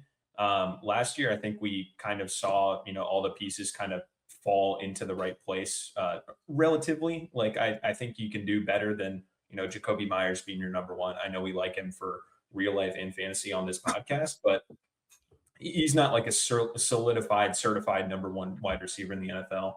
I think Liam Cohen did a lot for him last year.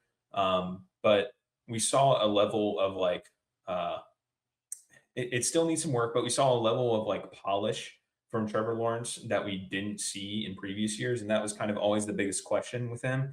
Like you see him kind of, rifle check downs and he can spray some throws sometimes.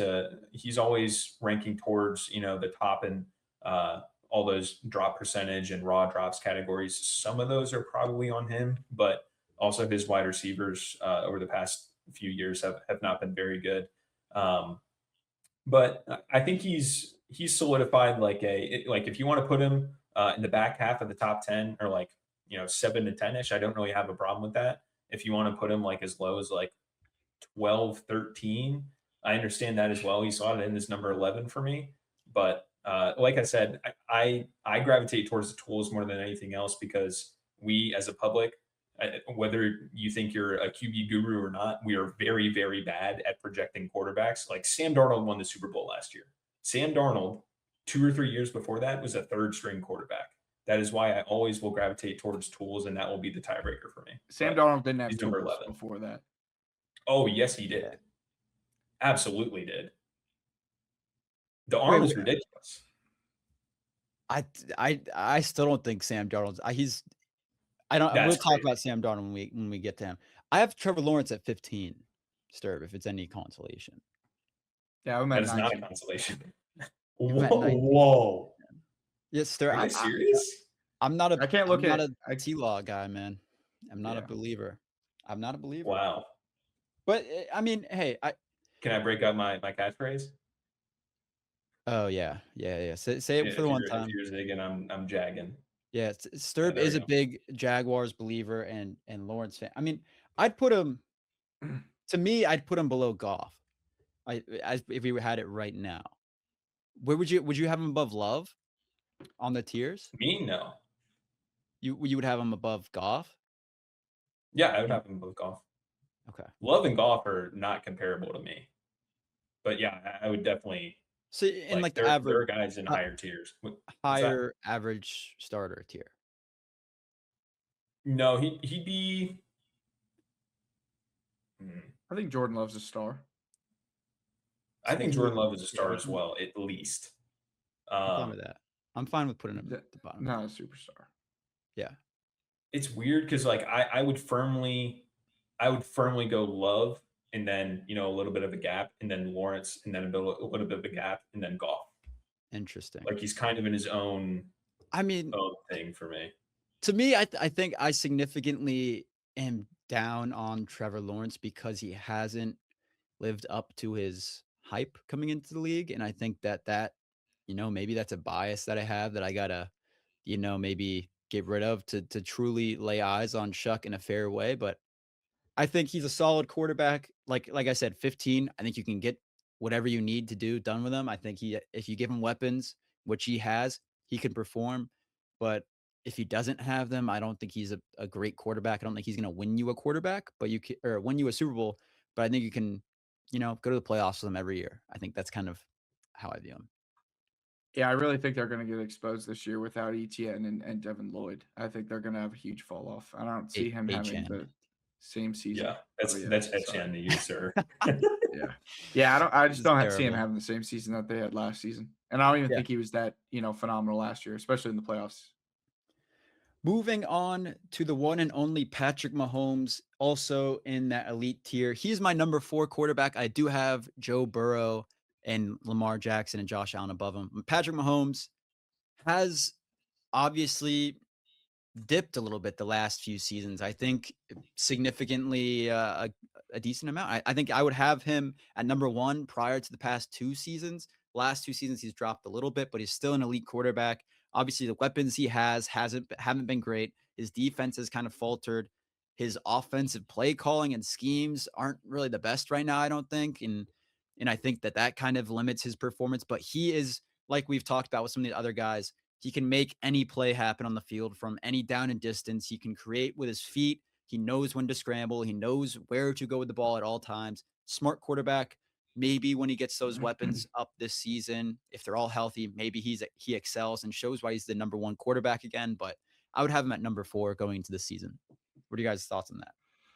Yeah, I mean, they didn't really help him much. I know they added a running back, but they didn't really help him much. But I had him at 3, had him right behind Josh Allen and Matt Stafford, actually. I still think, talking about the tools, like this guy has it all, right? And it still showcases every single Sunday.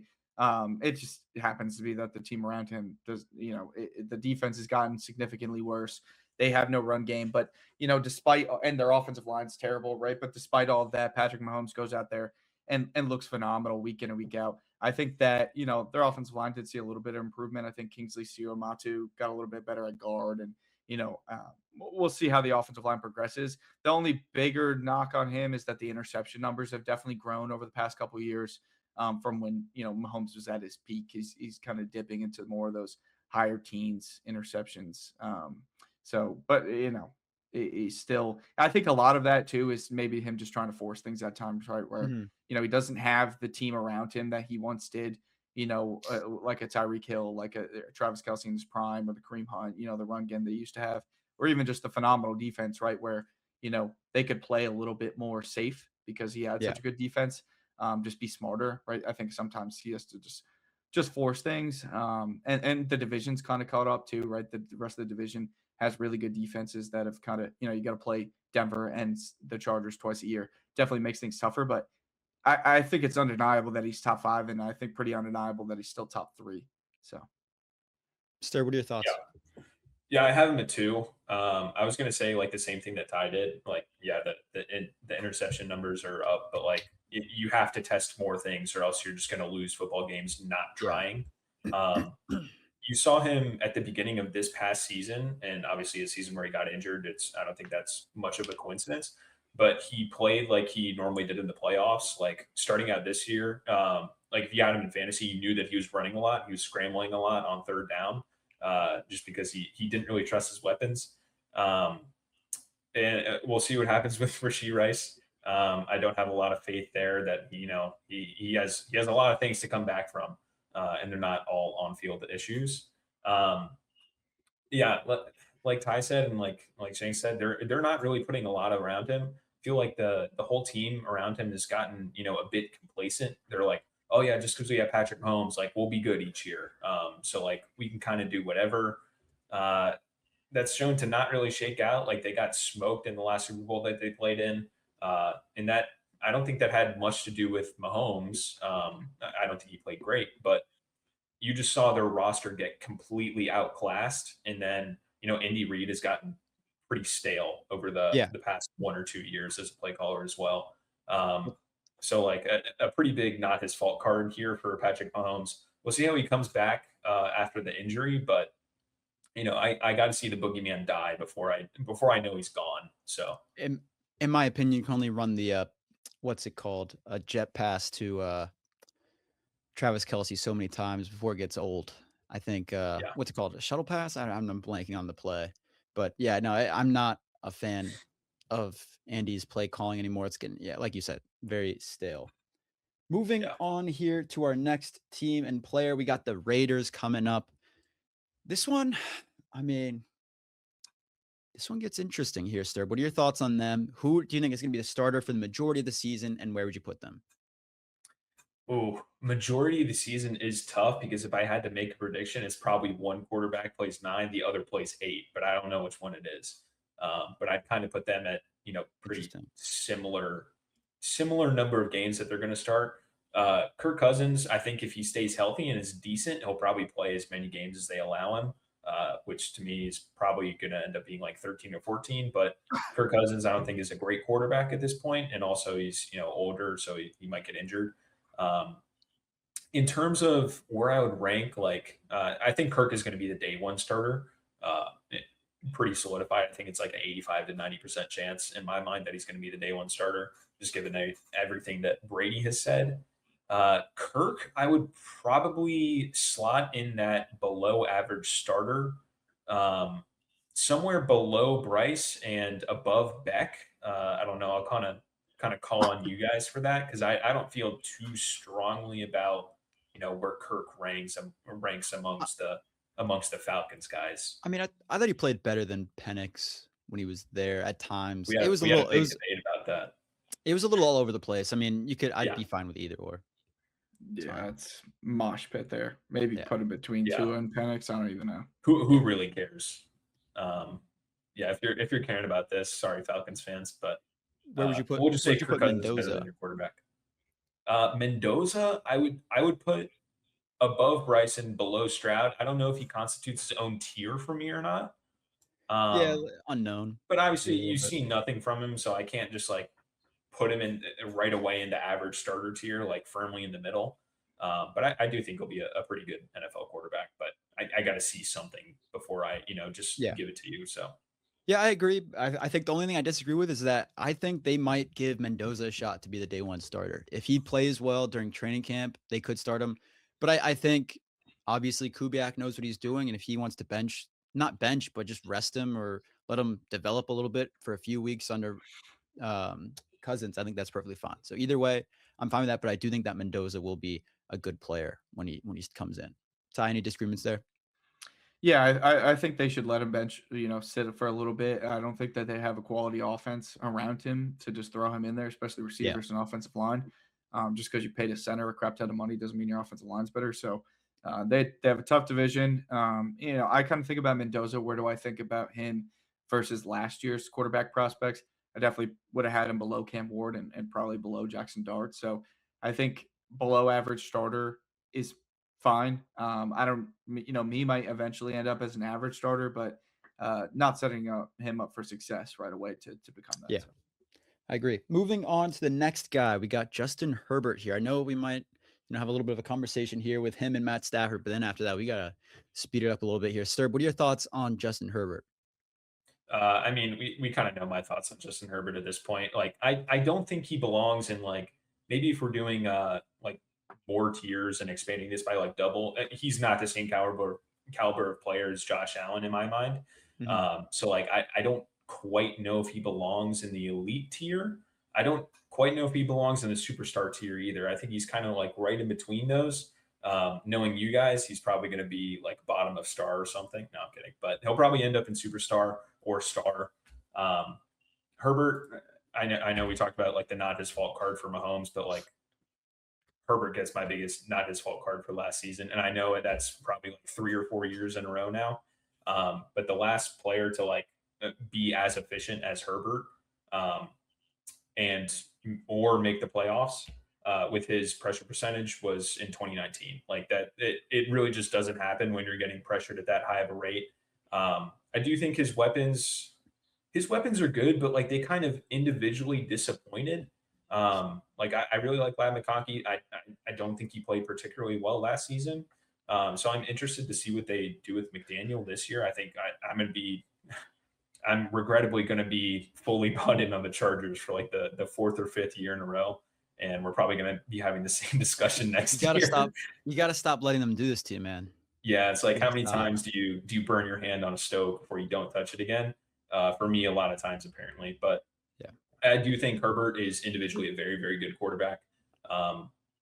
He just puts on Herculean efforts, and we talked about like playoff success. I don't think if you look at those rosters and if you put like an average quarterback on those rosters, they have no chance of even stiffing the playoffs with Herbert the past 2 times that they've made it. And I think like if you drag your team to the playoffs and then it kind of gets, I don't think he played well this past postseason, but before that, usual, yeah, okay. We know. Us Herbert defenders know that he hasn't been good in the playoffs, but if you drag a team there, that's pretty clearly not supposed to be there when you look at their roster on paper. Even if you do play badly, like I said, with like Bo Nix in his rookie season, that's house money. Like it doesn't really matter. You know what I mean? But when you drag a team that, like I said, when quarterbacks get pressured at this rate, they just don't make the playoffs. Like not a single team has done it since 2019. And and when you drag a team there, I think I'm going to give you a bit of leeway. I'm not supposed to be just like, oh, you lost in the playoffs really badly. Whereas like, if Herbert got injured with like 2 games left in the season, or 2 or 3 games left in the season, they lost those 3 games.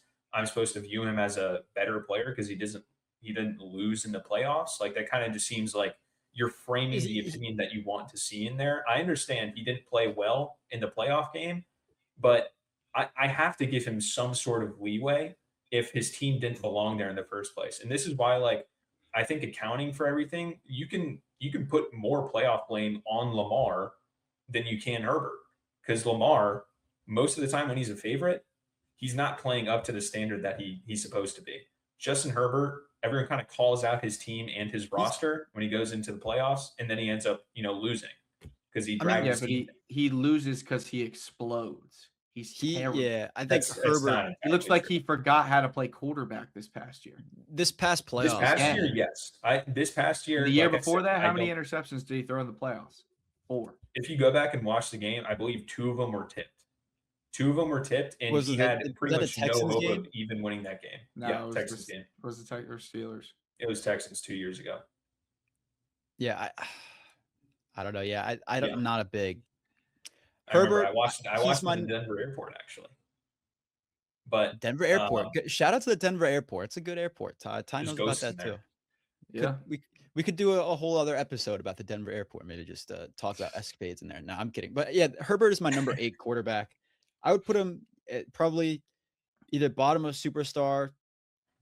I mean, I have him below Dak on my board and another guy here, but he's number 8 on my board. I have no problem at the bottom superstar, top of star, wherever you want to kind of put him. Ty, what are your thoughts on him?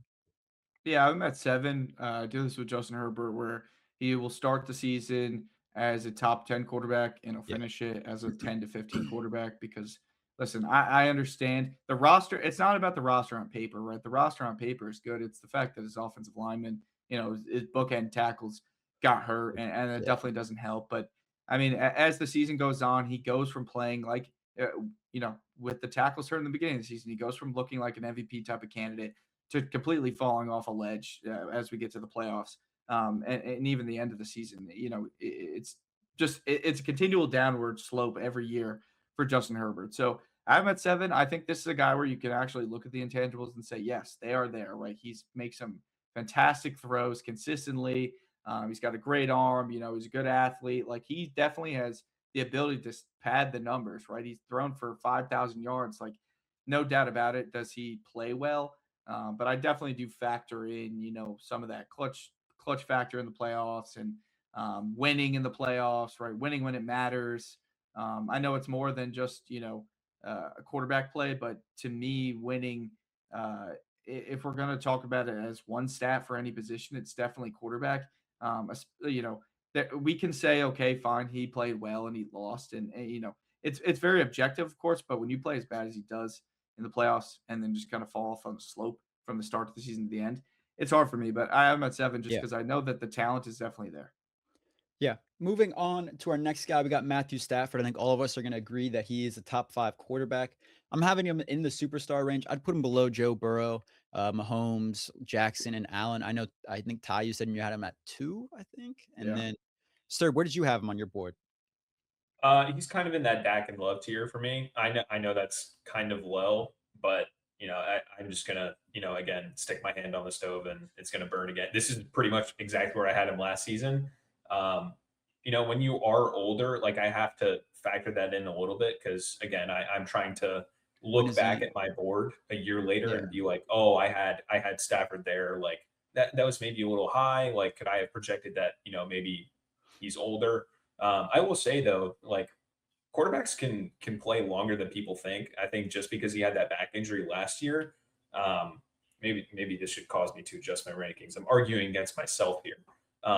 But Stafford could easily have like another 3-4 years in him. I think like Brady had like, He's got 2 what, to 3. six more. He got to 43. I'm trying not to do 43, I think. the number thing, but he had 6 or more years in him when he was Stafford's age, I believe, at this point. Like, it's not infeasible to think that Stafford could have like another great season. the back injury definitely hinders him. But yeah, I think he's a top five range, and I'd be fine if you put him a little bit lower because he's older. I think that's perfectly fine, especially with the back injury. That could And he just obviously. doesn't create at the same level as some of these other guys. Like I Very I'm different talking about with level his of legs. creation. It's a Very, different type. yeah. But the way Different that he type. Yeah, creates with the arm is Yeah. makes up for a lot of that. Like he's the best thrower of the football in the NFL. I had him at 2 just because I think Josh's legs are so spectacular, and he's got such a great arm. Right, I had him right above Mahomes as well.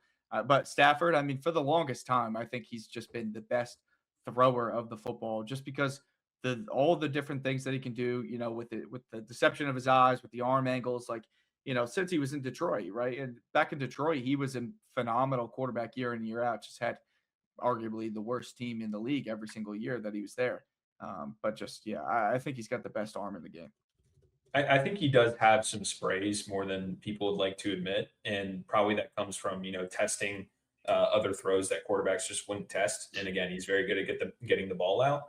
But I do have some guys I think are better pure passers of the football. Yeah. I think I don't know. Matthew Stafford, his arm angles get ridiculous, but we will move on to the Dolphins here. Let's speed up. We got the last, I think 10 teams. Let's kind of keep it to a minute a team, a minute a player. Let's get into it. Speed round here. We got Malik Willis. Yeah, I got Malik Willis right below Mendoza. We only saw a very small sample size from him. I think that there's definitely the potential for an up, but we didn't even see the guy for a full season, so it's really hard to say average starter at this point in time. Yeah, no, I'd have him right below Bryce, but I have no problem with it. STERB, your thoughts? I'd have him exactly where Ty has him. I think he's averaged like 11 pass attempts in the games that he started. Yeah. So like Ty said, it's just super small sample and been super efficient, but not much I can do with what he's given us. So moving on, next on the list, we got Kyler Murray. Back to a prominent team here with the Vikings. STERB, what are your thoughts?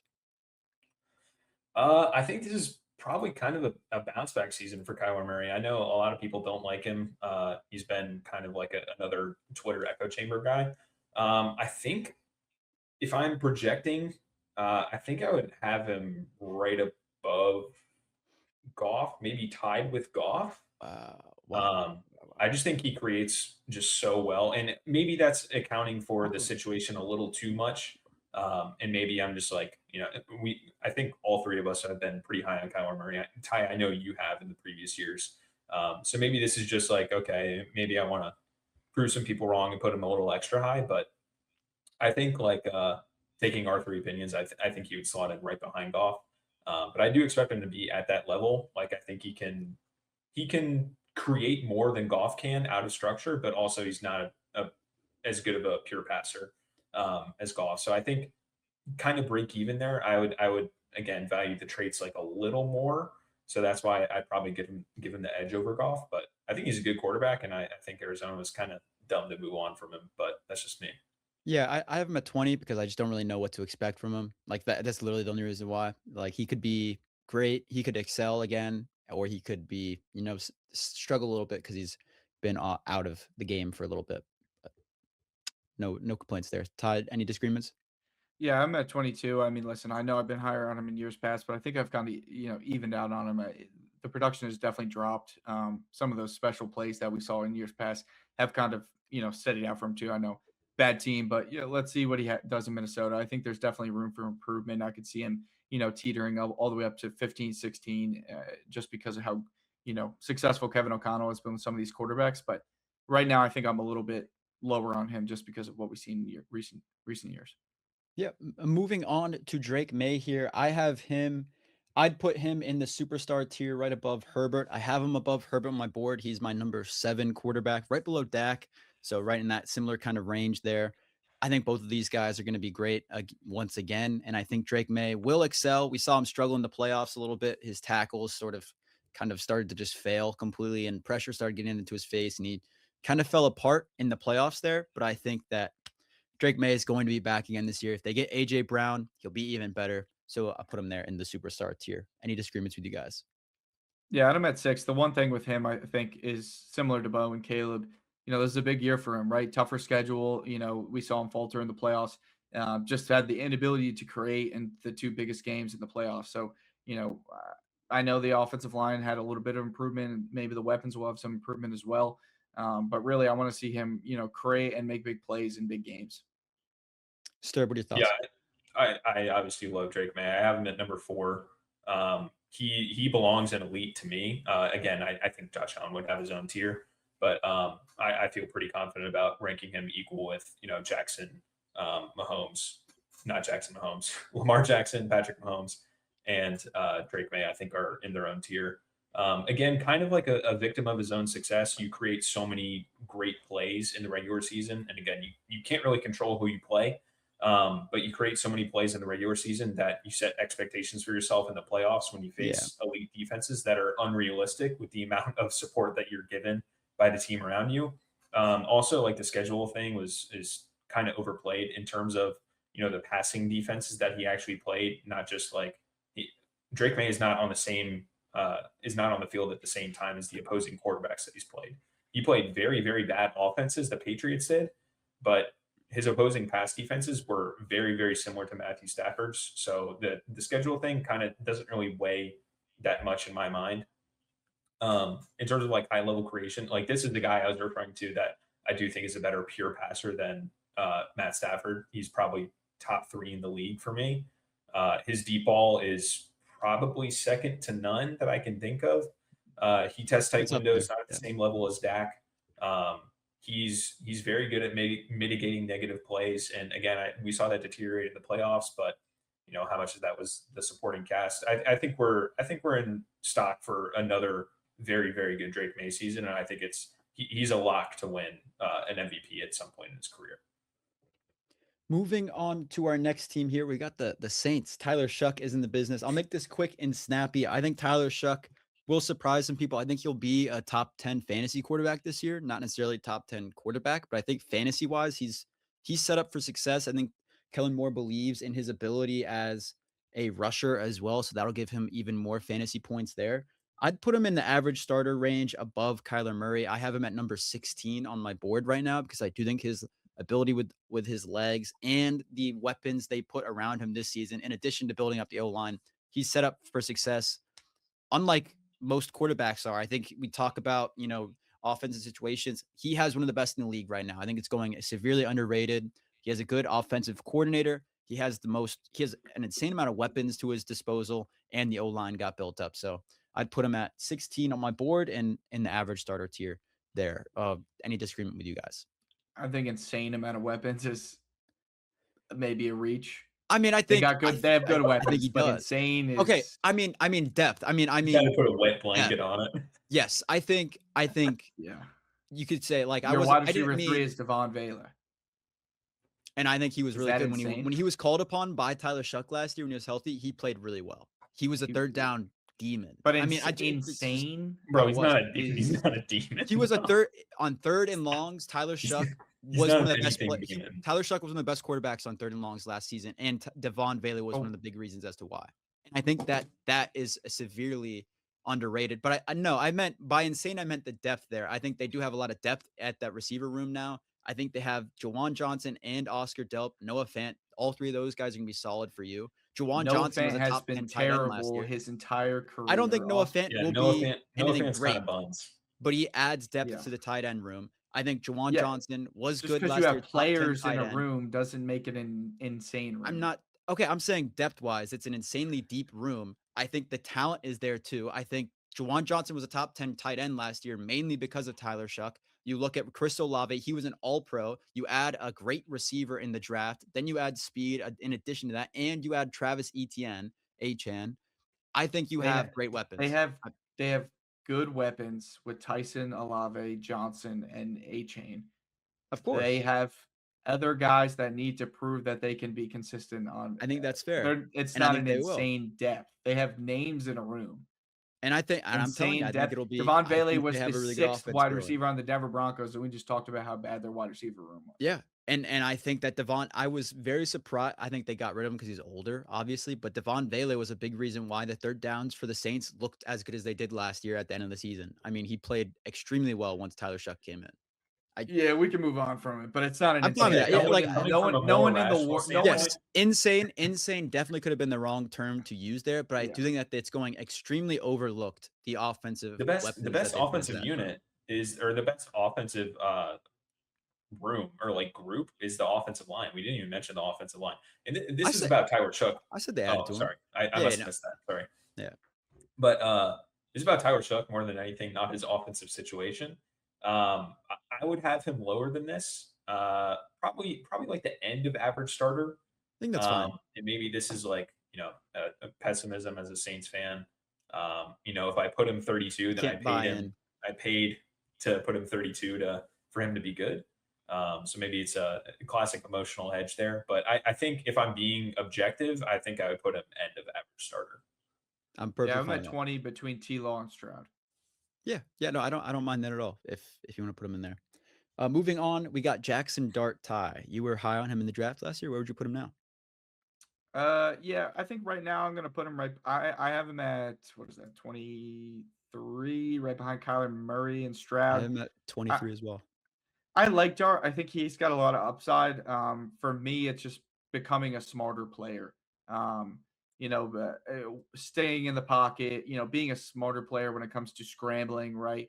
I think, bringing in a guy like John Harbaugh definitely helps, getting Malik Neighbors healthy, getting Cam Scatterbo healthy, adding Francis Marinoa. I think they definitely did some things to help him, and just getting healthy definitely helps too. And being in the second year as a quarterback. But, the intangibles are definitely there for Jackson Dart. But if you can't connect the intangibles with the brain, it's really hard for me to say that you're going to be a long-term starter in this league. So he's probably right on the edge of average starter for me. STERB, any disagreement there? I just want to say, at midseason, I had him at 24, and you guys looked at me like I had two noses or something. I just want to say, I'm just saying that. He's at 26 for me now, kind of for all the reasons that you guys stated. I think he's limited in terms of what he can do with his arm. I think his arm is strong, but like he doesn't find those, tight window throws. He kind of looks to scramble and puts his eyes down too early. He gets frantic in the pocket. Not the kind of quarterback I would want. He's like, he's whatever. Like I feel like he's just going to flame out, and then everyone's going to be like, oh, remember Jackson Dart? Like he was sick. But I feel like he's got a little bit more potential than that. I think he's a pretty good playmaker. And I think part of it is just being a young quarterback with your number one receiver, your number one running back, and a bad offensive line. Like, all these guys hurt. Andrew Thomas missed a ton of time. Like, I think it's really early to chalk up and say that he's going to flame out, especially he showed a lot of flashes, played a lot of teams really well, played the Denver Broncos really well, played the Philadelphia Eagles really well, played the Los Angeles Chargers really well. It's just I'm lower on him, sure. I have him at 23, but I think could be a lot of just product of the system. And, head coach gets fired. I want to see what this next year can be. I think he has the ability to become a long-term starter. I just don't know if he'll ever see the start here. Yeah, I agree.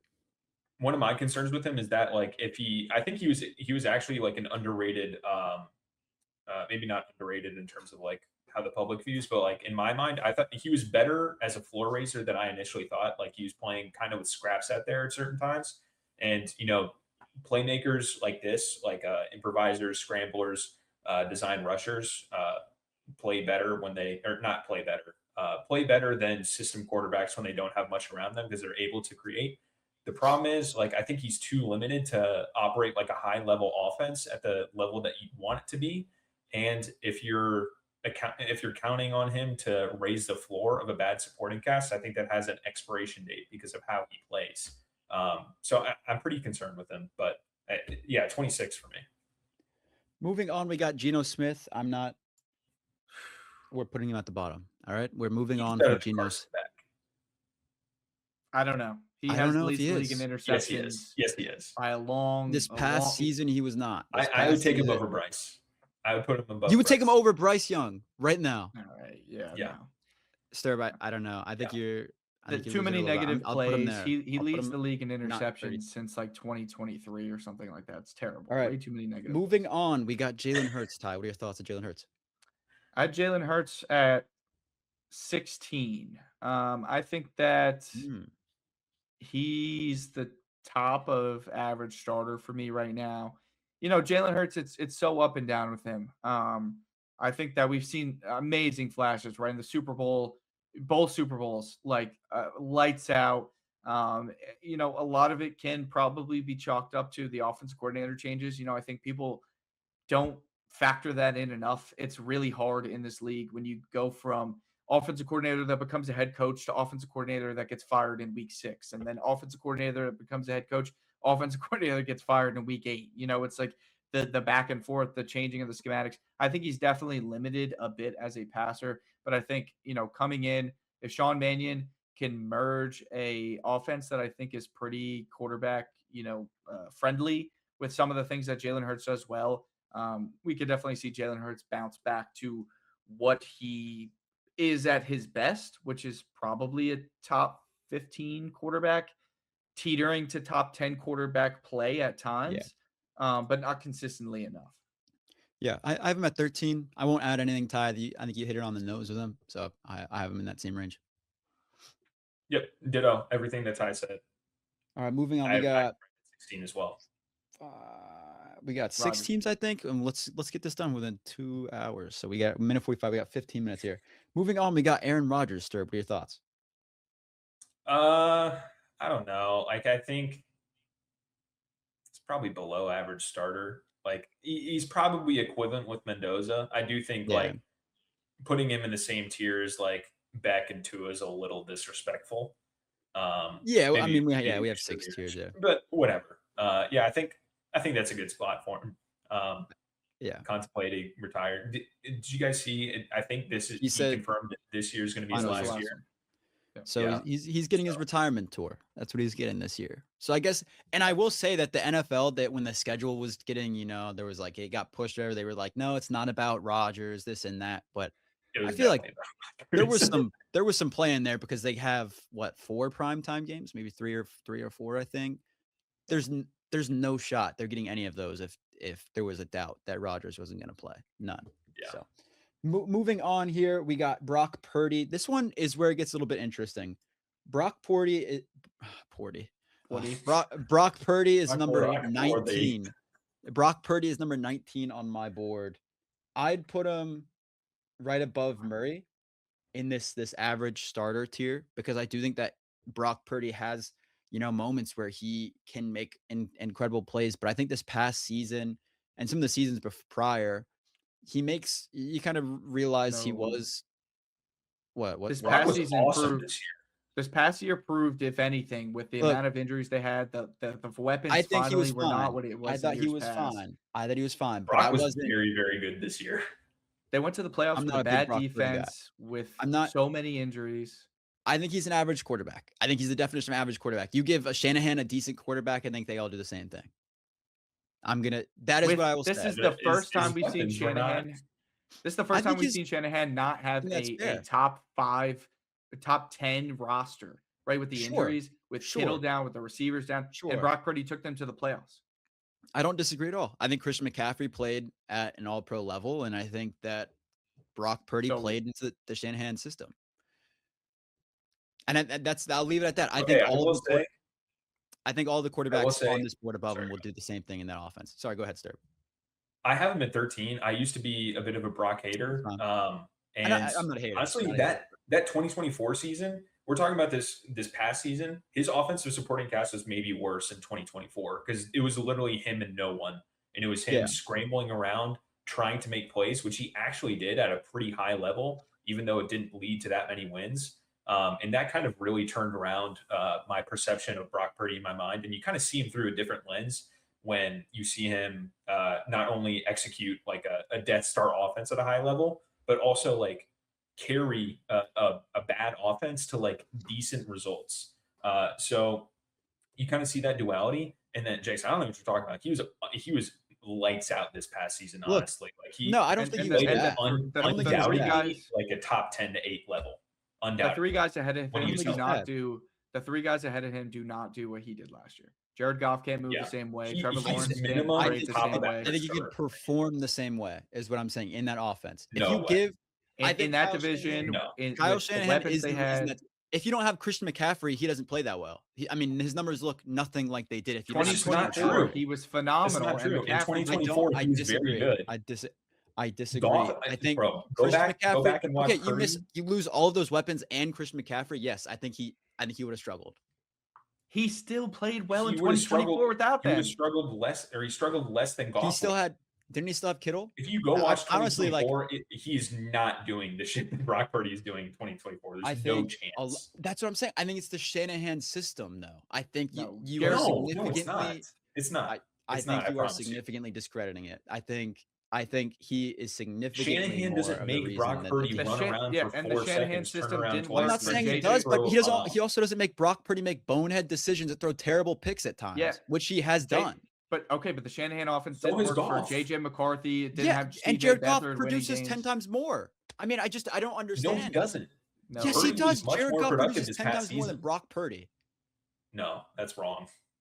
It's wrong.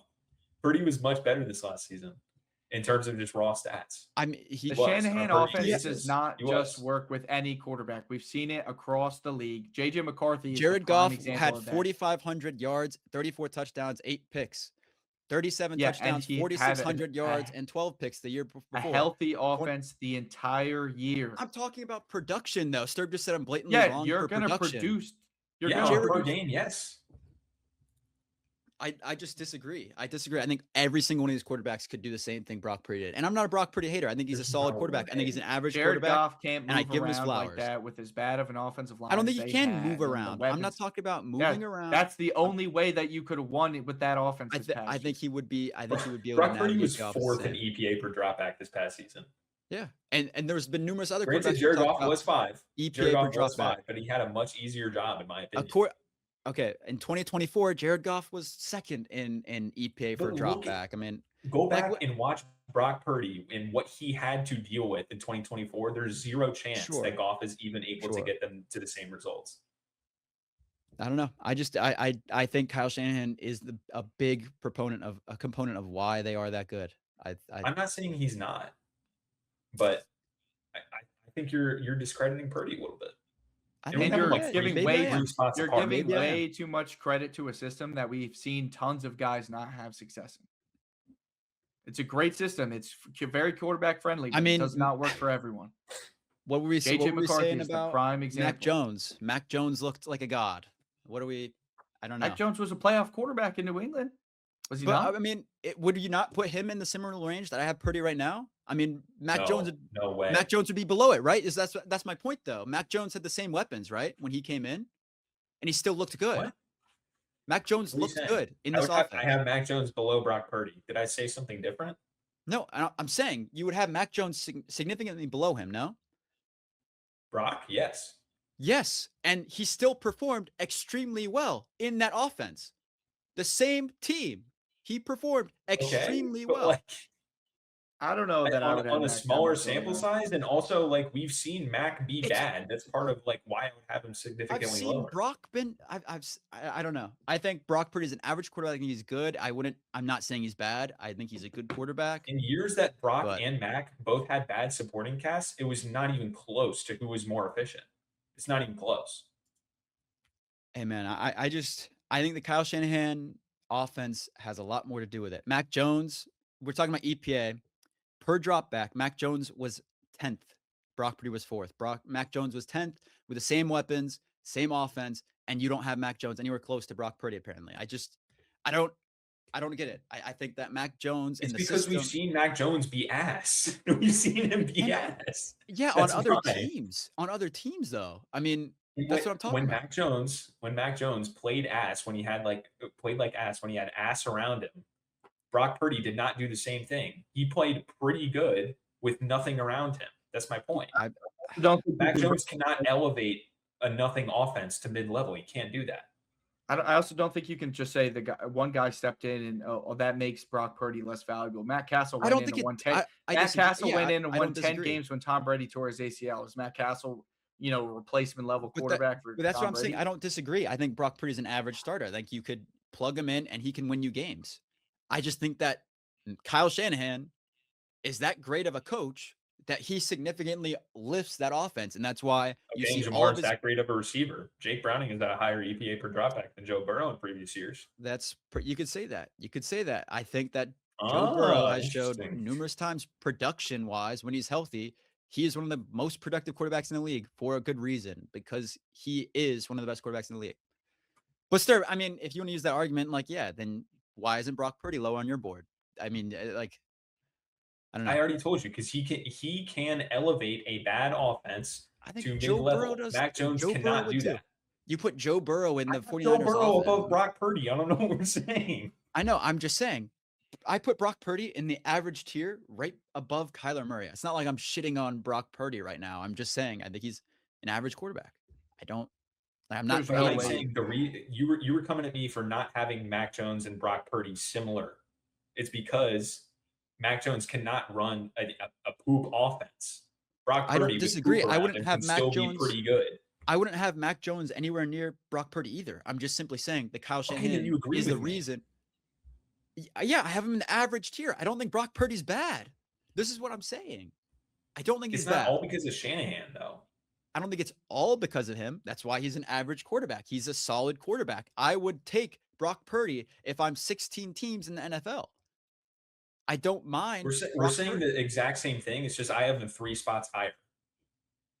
I just got shit on for my take on Brock Purdy, though. What are you talking Pretty much about? good. I just got shit on my take. Yeah, so pretty I was much defending it. because you said Jared Goff could do what Brock Purdy's doing with Yes, a bad which is offense. incorrect. With Jared that Goff would offense still be last year successful. and I the think year Jared before Goff that would with all still the be injuries. successful in that offense. Yes, I could. Successful? Yeah, he could he could- be better than Mac Jones was? Yeah, sure. He could Okay. check down to Christian McCaffrey just as well. I think. Okay, bro. I guess he I can't don't run know. around though. That's my point.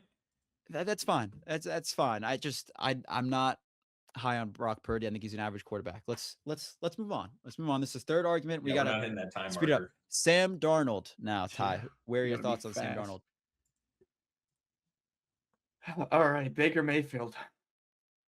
This will be another fun one, won't it? No. Are we on Darnold? Sam Darnold, Ty. Oh, sorry. I lost you. You cut out there for a second. Sam Darnold, I had him at 8 on my quarterback list. I've been relatively high on him since the Minnesota days. You know, I stayed pretty high on him after that first year. I said that, I think he had really grown as a player. I know STERB said, the intangibles were there, but I think in the NFL, you really do have the opportunity to grow as a player as you're in a better system. And so much of it is about the brains, right? Because I think in New York and, in Carolina, the brain was not, it wasn't working at an NFL level. I don't even think at USC, Sam Darnold's brain was working at a super duper high level, right? To where it was going to match the intangibles that he had. But I think it finally started to click once he got into San Francisco. Just being in an offense that, teaches quarterback play a little bit better. Then he goes to, the Minnesota, similar style offense, and then, to Seattle. And I think it's just finally started to click for Sam Darnold how to play at a high level in the NFL. I don't think that, he has the intangibles as a Herbert or a Drake May or any of the guys above him. But I think at 8, I like him as a better quarterback than Dak Prescott, just because I think that he's a proven winner, right? He's a proven winner now. 15 games in Minnesota and a Super Bowl last year. I know he had a great defense, but I don't know. I can't really argue with the guy who wins as many games as he does and plays at a pretty solid level. I know there's some of the downs with Sam Darnold, and sometimes the brain still turns off with him. But I think, as a whole package, what we see of Sam Darnold is a miles better than what he used to be. So where would you put him between these guys? Like, where would you put him on tiers? Sorry, I missed that. Yeah, I right behind Herbert. I had him at 8 behind Herbert and May. I went 6, 7, 8, May, Herbert, Darnold. Darnold is my number 18. So I don't know that I would call him a superstar. He might be the top of star, but I think superstar maybe dies with Herbert. Yeah, for me, I think we all. Oh no, Ty, you said you had him above Dak. I definitely have Dak above him. I had him pretty much like tied with Purdy on my list, so I guess he's 13. So kind of in between you guys. I push back on like the winning thing a little bit just because like the defense is nothing new. I don't value team success as much as other people. But like it's funny because I appeared a bit appear a bit lower than him on Ty. Yet I think Darnold's like raw arm is one of the best in the league. Honestly, like I think it's right up there with like it's probably right up there with Jordan Love. It's probably not quite as good as like Dak, Josh Allen, Stafford, May, and Herbert. So it's probably around like seventh. But I think it's very, very good. And even when he played in New York, he flashes like the seam balls, the access throws that like only his players can access, kind of like those tight window throws that Dak does. He just threads the ball, and honestly, he has like I know he played with JSN last year, but he throws a very, very pretty deep ball most of the time. Definitely like a probably top 8-ish deep ball in the league. Yeah, he does kind of turn into a vegetable at times, but like exactly. I've been known to excuse that before, so I'm not gonna hold it against Darnold. But yeah, I think he's a very good quarterback. I think you could probably win a Super Bowl with him. Off the top of my head, I don't know if a team ever did that. Yeah, I don't know if that's happened before. Yeah, you could probably win a Super Bowl with. I'd say it's safe to assume that. But yeah, he slots in at 13 for me, so pretty good. Yeah, I don't know. As a dynasty owner of Sam Darnold, I think my opinion on him is extremely skewed. As a person that has -4 fantasy points for interceptions, that single-handedly lost me a couple games. But then again, Sam Darnold also had a few baller games where he won me fantasy matchups as well. So a little bit all over the place. But yes, like you said, Sturb, when he isn't losing his brain, when his brain cells are not one, I think he's fine, and I think he's a solid quarterback. But yeah, I have him a little bit lower. I have him at 18 on my board. 18. 18, yes. I'm Yeah, it's all crazy. Joe Burrow. Who are the guys right above him? Joe Burrow. Who are the guys right above him? I have Baker Mayfield above him. Yeah. And that's fair for like the first that's fair for like the first 6 of the weeks of the season. The first 6. Who else? Who else is Tyler Shough, Trevor Lawrence. Bro, I'm so sorry. Tyler Shough. He just won a goddamn Super Bowl. He did not win the Super Bowl. He did not win the Super Bowl himself. I'm sorry. That I will not. Tyler Shough, you put him on that Seattle team, he's not winning the fucking Super Bowl, bro. Yes. Tyler Shough is not winning that goddamn Super Bowl. I'm perfectly fine. You are delusional when it comes to this. Come at me. I'm perfectly fine. I'll take it on the chin. I'll take it on the chin. Holy shit. Any day of the week, I will take it on the chin. Tyler Shough, yes, could be below him. I'd be perfectly fine if you have him below him. I think Tyler Shough this season will perform better than him. I think that's perfectly fine thing to say. I think that's I'm taking into this season. Yes, in the past, Sam Darnold has been better than Tyler Shough because Tyler Shough was only played 1 year. But Sam Darnold in the Super Bowl did not play well. I don't think he had a good game. I don't think he's the reason they won the Super Bowl. Wasn't the Super Bowl MVP for good reason. I think, like I'm just saying, it's hard for not us win. To even have to say that about Shough. He has to make the Super Bowl first. Like, you know, I don't think you. I think what that's a terrible take. Trent Dilfer went to the Super Bowl, right? Am I not? No, what I'm saying is that for you to make the argument, way different era of football. We cannot be comparing 2000s football. I think you can when you have the best one of the best defenses in the league that can carry you through the playoffs. I think you can.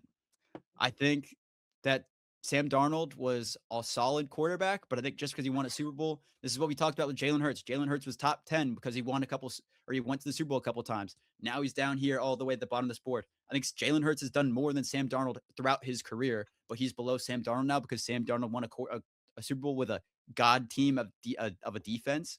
I think that's and he played a lot better in the regular season than Jalen Hurts. He's a lot less Jalen Hurts limited. played a lot better. He's a lot less limited as a passer than Sam Darnold is. I think Sam Darnold makes worse plays at times too. I think Sam Darnold absolutely loses. Jalen Hurts, bro. Jalen Hurts fumbled the ball twice in one play. Sam Darnold loses his mind on plays. Like, yes. I'm fine with that. Still, I need to see more from Sam Darnold. A bigger sample size. It's been 2 seasons, and he has a lot of games where he will lose his team the game. So for that reason, I'm lower on him. But if he does it again this year, if he takes them to the Super Bowl this year with this roster after they lost some offensive pieces. Obviously, Kenneth Walker, I think there's a downgrade there between him and Jadarian Price. The defense should be still really good. So if they go back to back, So when a guy I'll bump makes him the up. But playoffs in back-to-back seasons, and one of those he wins the Super Bowl, it's I need to see it on a bigger sample size. But First a guy we're who not plays because I saying don't that think he for Tyler played well Shough. this year. I don't think he had an incredible season this year. I really don't. I was unimpressed with Sam Darnold's season this year. I think I it's just just because you wasn't. had him in Okay. fantasy. I and he guess, pissed you man. off He once or had twice. JSN and one of the best defenses we've seen in the past 5 years. I mean, they single-handedly won him games. How are you going to argue sample size for Darnold, but not say that for Shough? Like, I don't get it. I think that's fine. don't That's get why I said Tyler Shough could be below him. I'm perfectly fine if anyone puts him below him. I don't mind that at all. They're in a similar tier to me. I would have them all next to each other, and I would have them anywhere, interchangeable. That's fine. Sam Darnold did not have an extremely great season this year, like you guys are making it out to be, and I just don't understand. I don't him at understand 13. it. I don't think he played at a top 5 level, but I'm he not was good. I am not a Sam Darnold believer. I think, yes, he was solid. He was a solid quarterback. That's why I would put him in the average He starter. was like top 5 in like passing yards. What are you saying? He didn't have a great season. Because he turned the ball over an absurd amount. I don't think Sam Darnold. We want to talk. Wait till we get to Baker. You want to talk about that? Yeah, I will, because Baker High Mayfield's one turnovers. spot above him. Interesting. I think Baker Mayfield and him are equivalent quarterbacks. Very Okay. equivalent quarterbacks. Now, and I'm fine with that's that. the argument. Okay. I have him I have Baker Mayfield one spot above him. It's not like last year when I had Baker around like 21, 22, you guys are, oh my God. Herbert had like as many turnovers as him. Like Bowen, Baker Mayfield had before last season. Let's see what Baker Mayfield's stats were before last season. Let's just check. Baker Mayfield led the league in interceptions in 2024. And he's had 41 touchdowns, 4,500 yards to go with it. I mean, that is significant. Yeah, and what did Darnold do? Darnold was incredible in Minnesota. Darnold had 25 touchdowns. Last season, Darnold had 25 touchdowns on 14 picks. That's significantly worse than Baker Mayfield having 41 and 14. 41 and 16. Significantly worse. When you watch them play, I think yards, there's a stark contrast. I don't disagree, Ty. I don't disagree. He had production yards wise. And trust me, I swear to God, we've talked about yards numerous times. When I talk about Drew Brees, touchdowns are worse. When I glaze my touchdowns are a worse stat. Yeah, because Why? because it could be any distance. But if I get you to the 1 yard line and I give the ball to fucking Zach Charbonnet every time. Sure. So I have 20 passes. But if you give a 1 yard screen, if you throw a 1 yard screen, do we see Stafford throw to Devontae last year? And if you throw a 1 yard screen and it goes for 70 yards, you're getting 70 yards towards your tape. So I think you could say that about any. That's why they're both bad. I'm just saying you could give it to any of them. Yeah, that's fine, Sturb. You want to say that? Baker Mayfield, I have him one spot above him. Like, I'm not saying it's a different tier of quarterback here. So let's move on. I'm saying you guys called me crazy for making the same argument last year, and now you guys have Baker more closer to where I have him. Because Baker Mayfield was better in the past season in my eyes. I think he was better. This last season, he stepped down. And Sturb, when we talked about those things, that was like the first half of the season. Everyone really calmed down. No, this was in the offseason. This is in the Mayfield. offseason. And he started. I had him at 15. I had him behind Goff. I think he's an average starter. I think at his best, he's top 10 level quarterback, right? That's what he, last offseason into the beginning of the season, he was looking like an MVP quarterback. I really just think it's got to depend on the offensive coordinator. Yeah, Daniel Jones broke his fucking leg. I know, but so many of these guys play at an MVP level when they're playing well. Like, that doesn't really mean. Oh, and so did Justin Herbert, and then he looked like shit for the rest of the year. And you have him as a top 5 quarterback. We all evaluate our quarterbacks very differently, I believe. Yeah, Baker Mayfield, I think he's an average starter. I think he's not in the star tier. I'd put him there as well. Sturb, what number do you have Baker Mayfield on your 32? I have Baker at 23. I mean, I have it 17, but I think that's low. Yeah.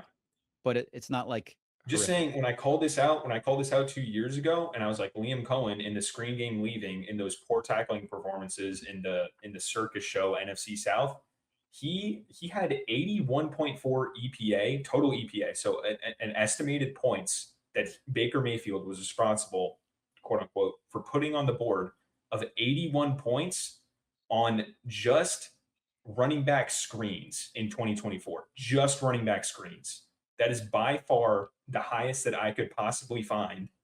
And this year, that decreased by 64 points. That is Yes, but a all lot Liam of that Cohen. is because Bucky went down. The start of the year, they looked phenomenal. Bucky looked Bro, phenomenal. Then watch Bucky went Sean down. Tucker do Evans it. went down. Watch Sean Tucker Like do it. Buka, He did it in Sean Tucker is 2024. not even close to the level of running back that Bucky Irving. He did it in I think- 2024. But not nearly at the level that Bucky Irving. Bro, watch the Saints game. I'm telling you. Yeah, but it was the Sean sample Tucker- size. Sean Tucker Sean ripped us Tucker a in new like 2 one. games. Yeah, versus Sean Bucky Tucker Irving had over a 17. he had a Linsanity run. Sean Yeah. What I'm saying is Yes. that if you go back and watch, and this is probably confirmation bias now, but if you go back and watch Baker in 2024, you'll probably see the same things that I was saying. Like a lot of it was Liam Cohen, a lot of it was the scheme, and he is consistently down to down, still not a good quarterback. And you guys both But had him how- like top 10. Well, he is a after good that season. quarterback. he's for a good one. quarterback. He's a good though. quarterback. I mean, But how can A you good explain quarterback is playing? like 15. How or can higher, you? I think. No, it's not. How can you explain playing at such a high level for the start of the season? Then a lot of his guys get hurt. And Emeka Egbuka starts He led dropping the balls. league in The turnover-worthy coaching plays staff, through 6 the weeks. coaching staff is consistently questioned. And then, all of a sudden, now the team's bad, right? Like when your whole team falls apart. We talk about this with Justin Herbert all the fucking time, and I don't understand it. Justin Herbert's team falls apart, and it's not Justin Herbert's fault. Baker Mayfield's team falls apart, and it's Baker Baker's Mayfield's inconsistent. fault.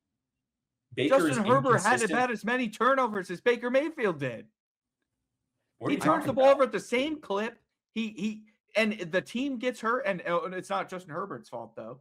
Like we just hold these quarterbacks to different standards. Baker Mayfield, when the team is healthy, plays at a much worse level than Justin Herbert.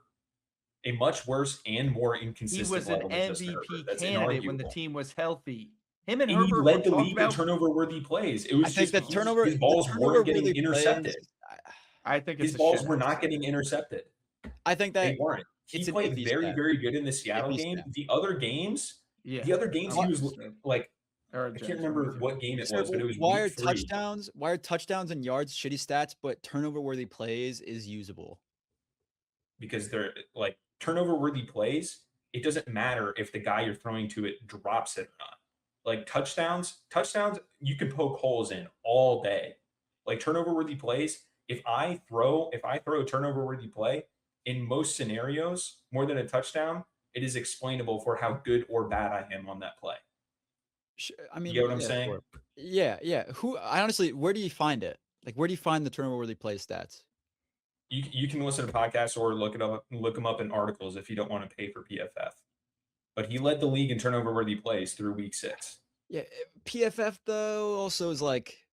I understand the grades, but they do individual play-by-play charting, and that you can get it from other sources as well. FTN also does it. They also do turnover-worthy plays. They do QB fault sack. They do a lot of companies do this. But regardless of that, when you watch the individual plays and look at his incompletions, like you can do your own quote-unquote charting by going back and looking at the incompletions from the first 6 weeks, which is when we had the Baker MVP discussion. Moving on to Cam Ward here, because we're at 2 minutes 12 seconds. Long episodes for the fans out there. We're really feeding you guys out there. Yeah. Cam Ward, I have him at number 22 on my board, right above Jackson Dart. Right above Jackson Dart. Now, I understand that people are going to say you should have him and Dart above Shough. That's fine. Don't mind that take. Tyler Shough, I mean, we talked about this with Brock Purdy. Brock Purdy's team got injured.